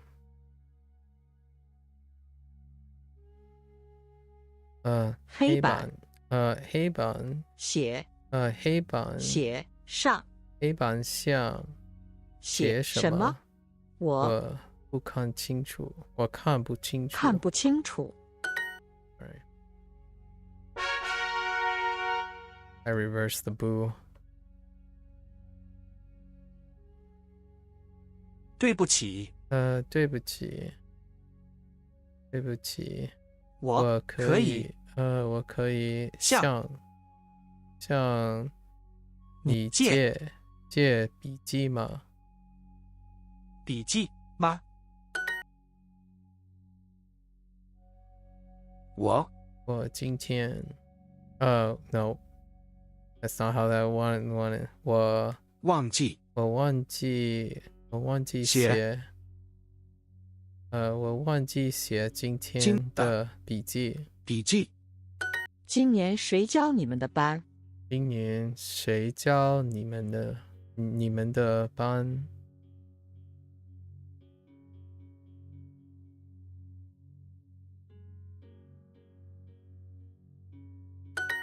我们班一共有多少人？我们班一共有多少人？他的班有5个男孩子和5个女孩子。How interesting. Okay. 他的班有5个男孩子和5个女孩子。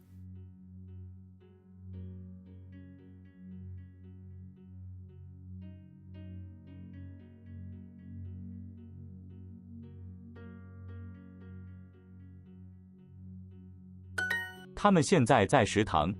他们现在在食堂。他们现在在食堂。一会儿在食堂见。一会儿在食堂见。对不起，我可以向你借笔记吗？对不起，我可以向你借笔记吗？向你借笔记吗？食堂的东西不好吃。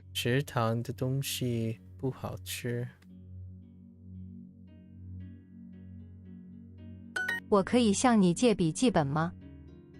我可以向你借笔记本吗？笔记本吗？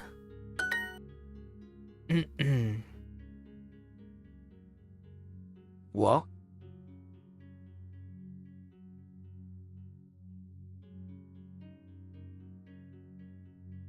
我可以。我可以借铅笔吗？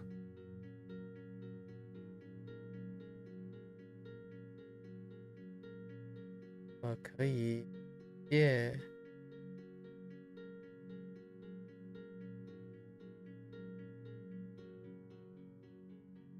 Interesting. So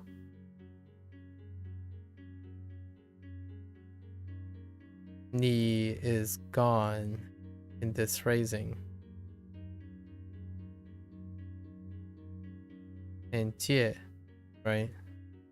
and then it's you, and you put, and then that means you have to put 可以 first because of the phrase. Okay, I see how that works. I kind of disagree still though, but yeah, I was gonna move 可以 to the front because it's 可以unless there's a ni here, right? I feel you could say 我可以你借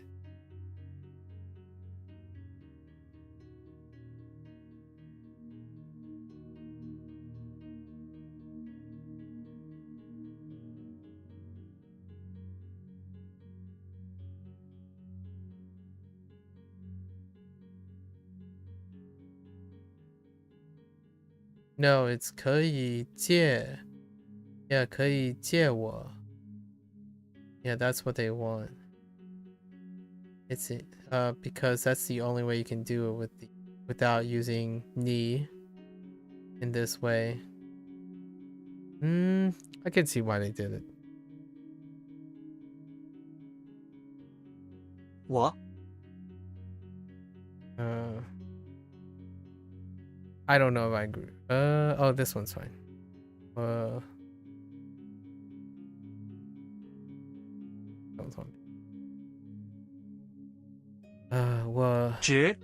直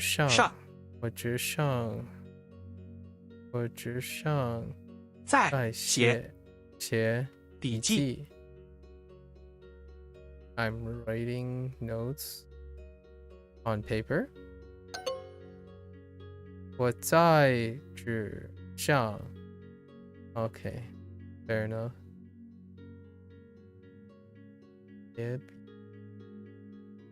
I'm currently yeah, alright, fine. I kind of disagree with that too.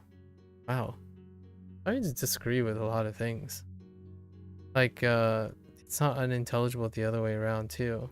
Like, on paper, I'm currently taking notes. As opposed to, I'm currently taking notes on paper. What? It's slightly different for all of them. 可以 Yeah, this is probably, like, still don't really know how the lending and borrowing thing.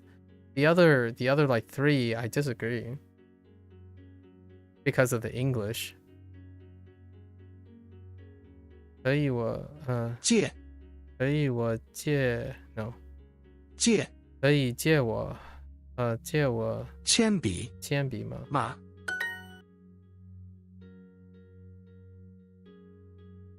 So what did they say?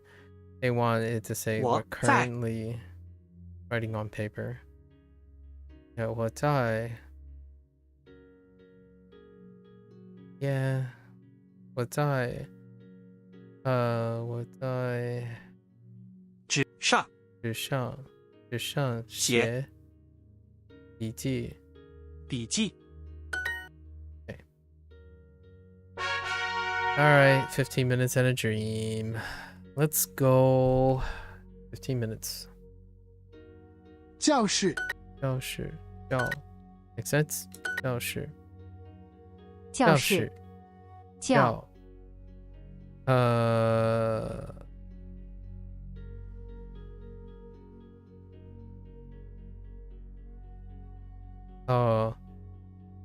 炒 right 炒饭不贵黄 I was gonna say 床黄教室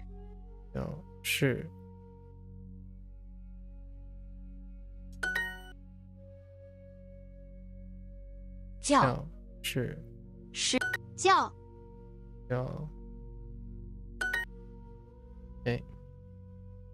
朋友教室日哦，事情。Alright.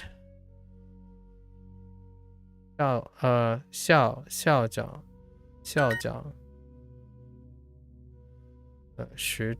食堂OK 食堂校长校长食堂学生食堂工作校长中间校长校食堂校长长大里面食堂校长学校食堂校长工作下班北方食堂校长德国食堂公司上班校长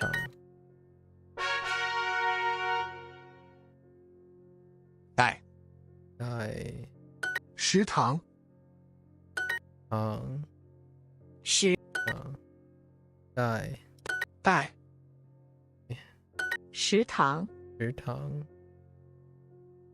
食堂带常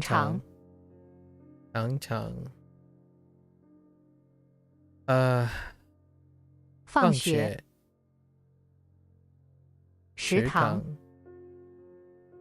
科学课食堂带食堂带数学食堂学生带学生食堂带学了同学带食堂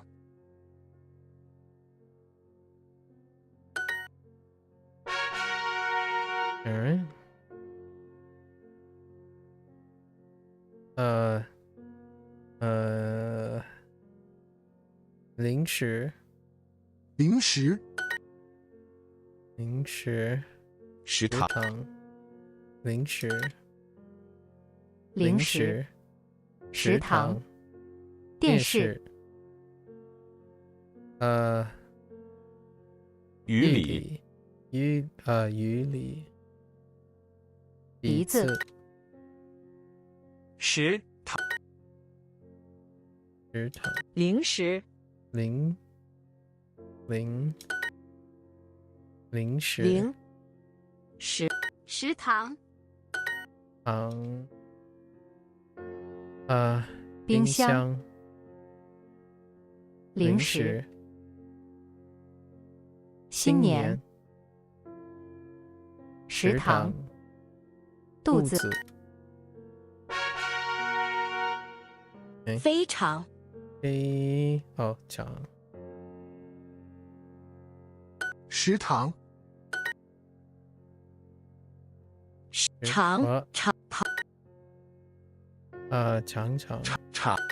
长食堂旁食堂非常学校同学常食堂非常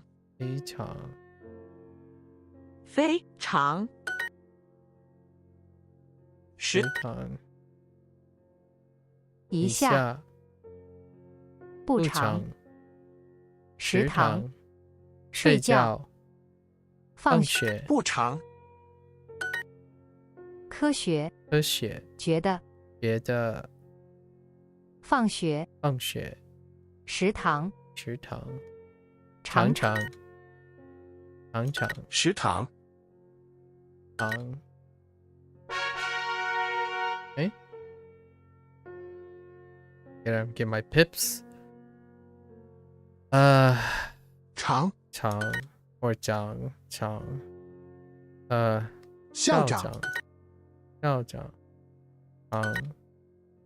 长分长大停校长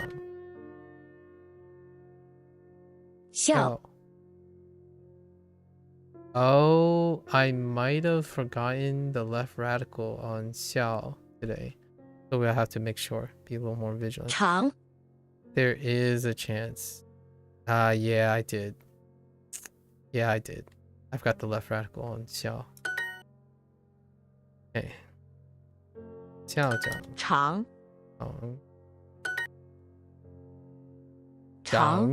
校长 I think it's 长 when it stands alone. Or at least I'm gonna do it that way for now. 学校校长住whoops 长长路 Okay.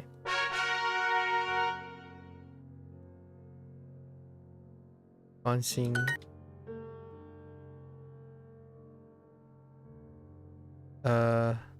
要求关心I can see that 关心要求关心要求 There's a deep cut there. Having standards and requests and demands as opposed to caring. Ooh, 学了学了看看一定 I think the deep cut here is lots of people believe that making requests and demands, like strong-arming someone based on advice, is synonymous with caring. And that's a deep cut into also Chinese culture, honestly. When you're making strong requests and strong demands or strong-arming as advice as a form of caring, whew, there's a deep cut in there. 关心 Really deep. It goes deep. 心关心 requesting and making demands because you care about them. Yep. 要求关心关心 I don't know if that was intentional, but that's pretty interesting. That may be loosely related by meaning.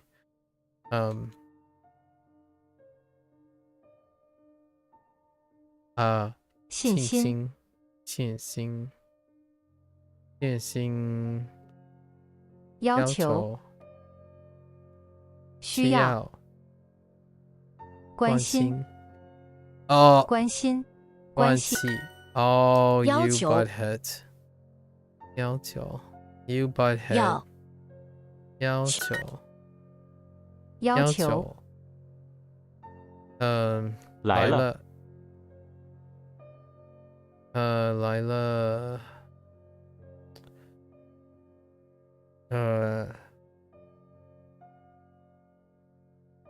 高兴 No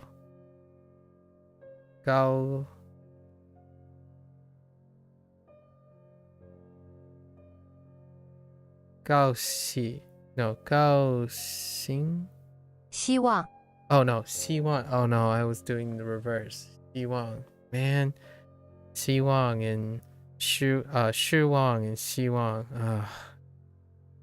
关心 关心 And I reverted back to 高 again 关心学了 okay. 关心迷路迷路要求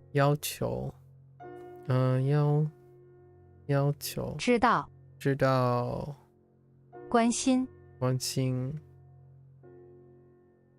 喝完 Okay, that one was a little rough. 大学生，学食堂，堂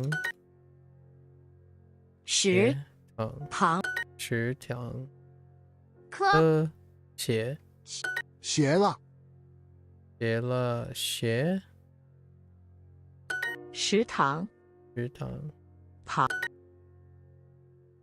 睡觉常常科学食堂学习食堂，中学生，中学生中学生学生，食堂经常觉得不常学生食堂学习学经常学习学习学生学生睡觉睡觉食食堂同学食堂，堂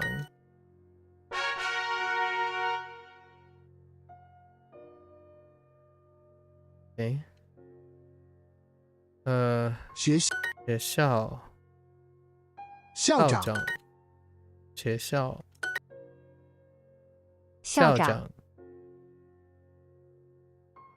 长的 OK 长的学校科学学生校校长学校校学校校长长学校数学学了校长长大 OK 学校饺子，饺子 OK Alright Fair enough 饺子小了 Oops 饺子学校学校饺子，饺子饺 Well played 学校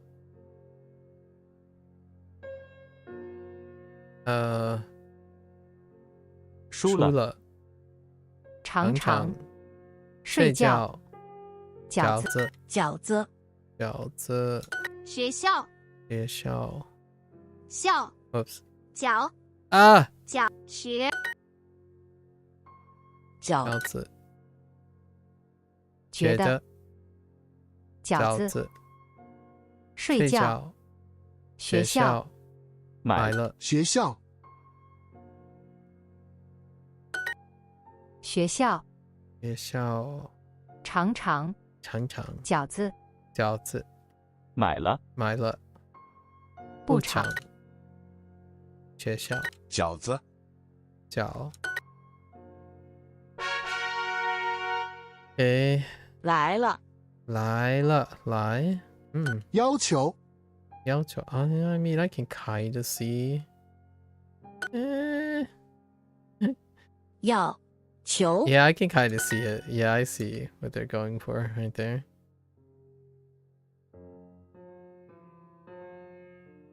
看起来越来越 OK 要求要求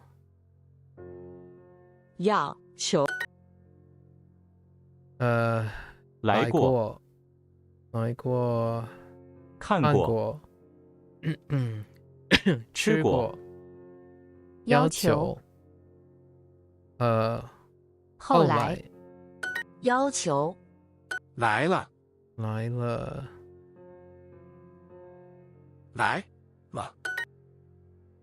要求米饭要求老婆 Interesting.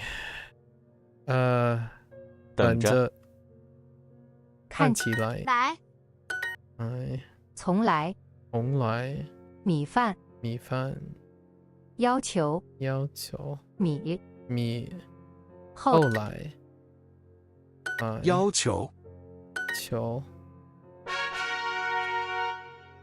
Oh wait, are we really done with 15 minutes? 打 Man. 排球，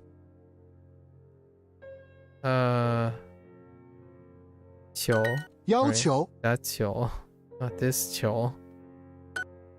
不是这球，是那球。要求，要球打打排球。哦，打网球。网球足球，足球。要求要求，要球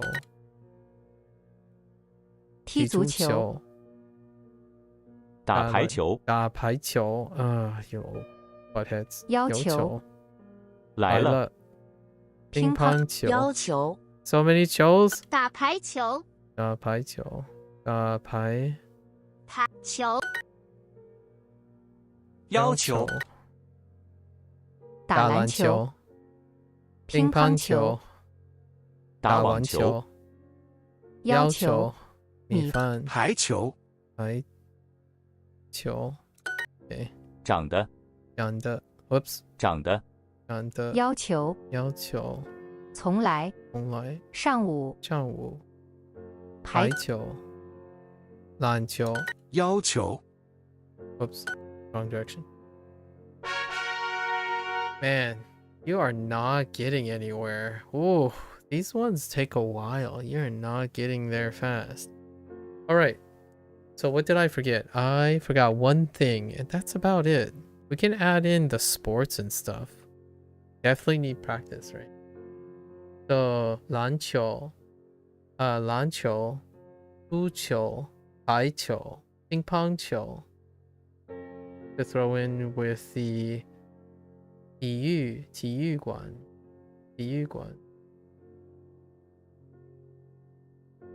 And what else did they throw in? Nothing else. There's a lot of borrowing, but the borrowing stuff stays within 笔记 笔记本 and 铅笔 right?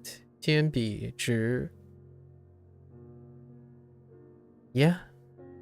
And don't forget 看不看 right? 看不看清楚 It means 清楚 Yeah.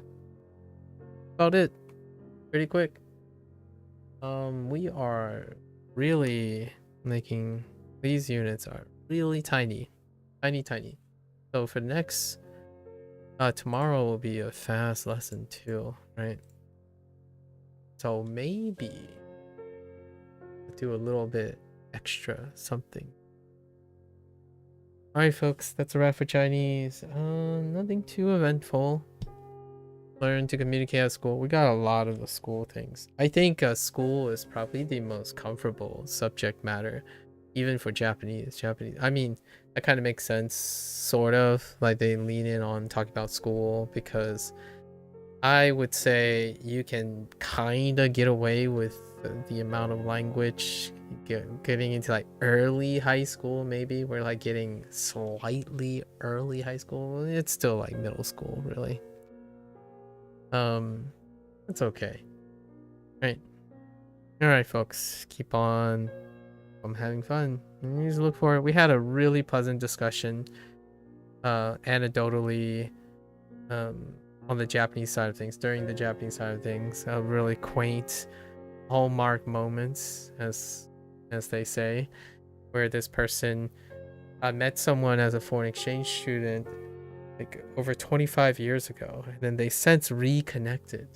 Isn't that beautiful? That's so beautiful. Anyways, until next time, right? 下次再见 Until next time, stay safe, stay healthy, and I'll catch you guys on the next one. Bye bye.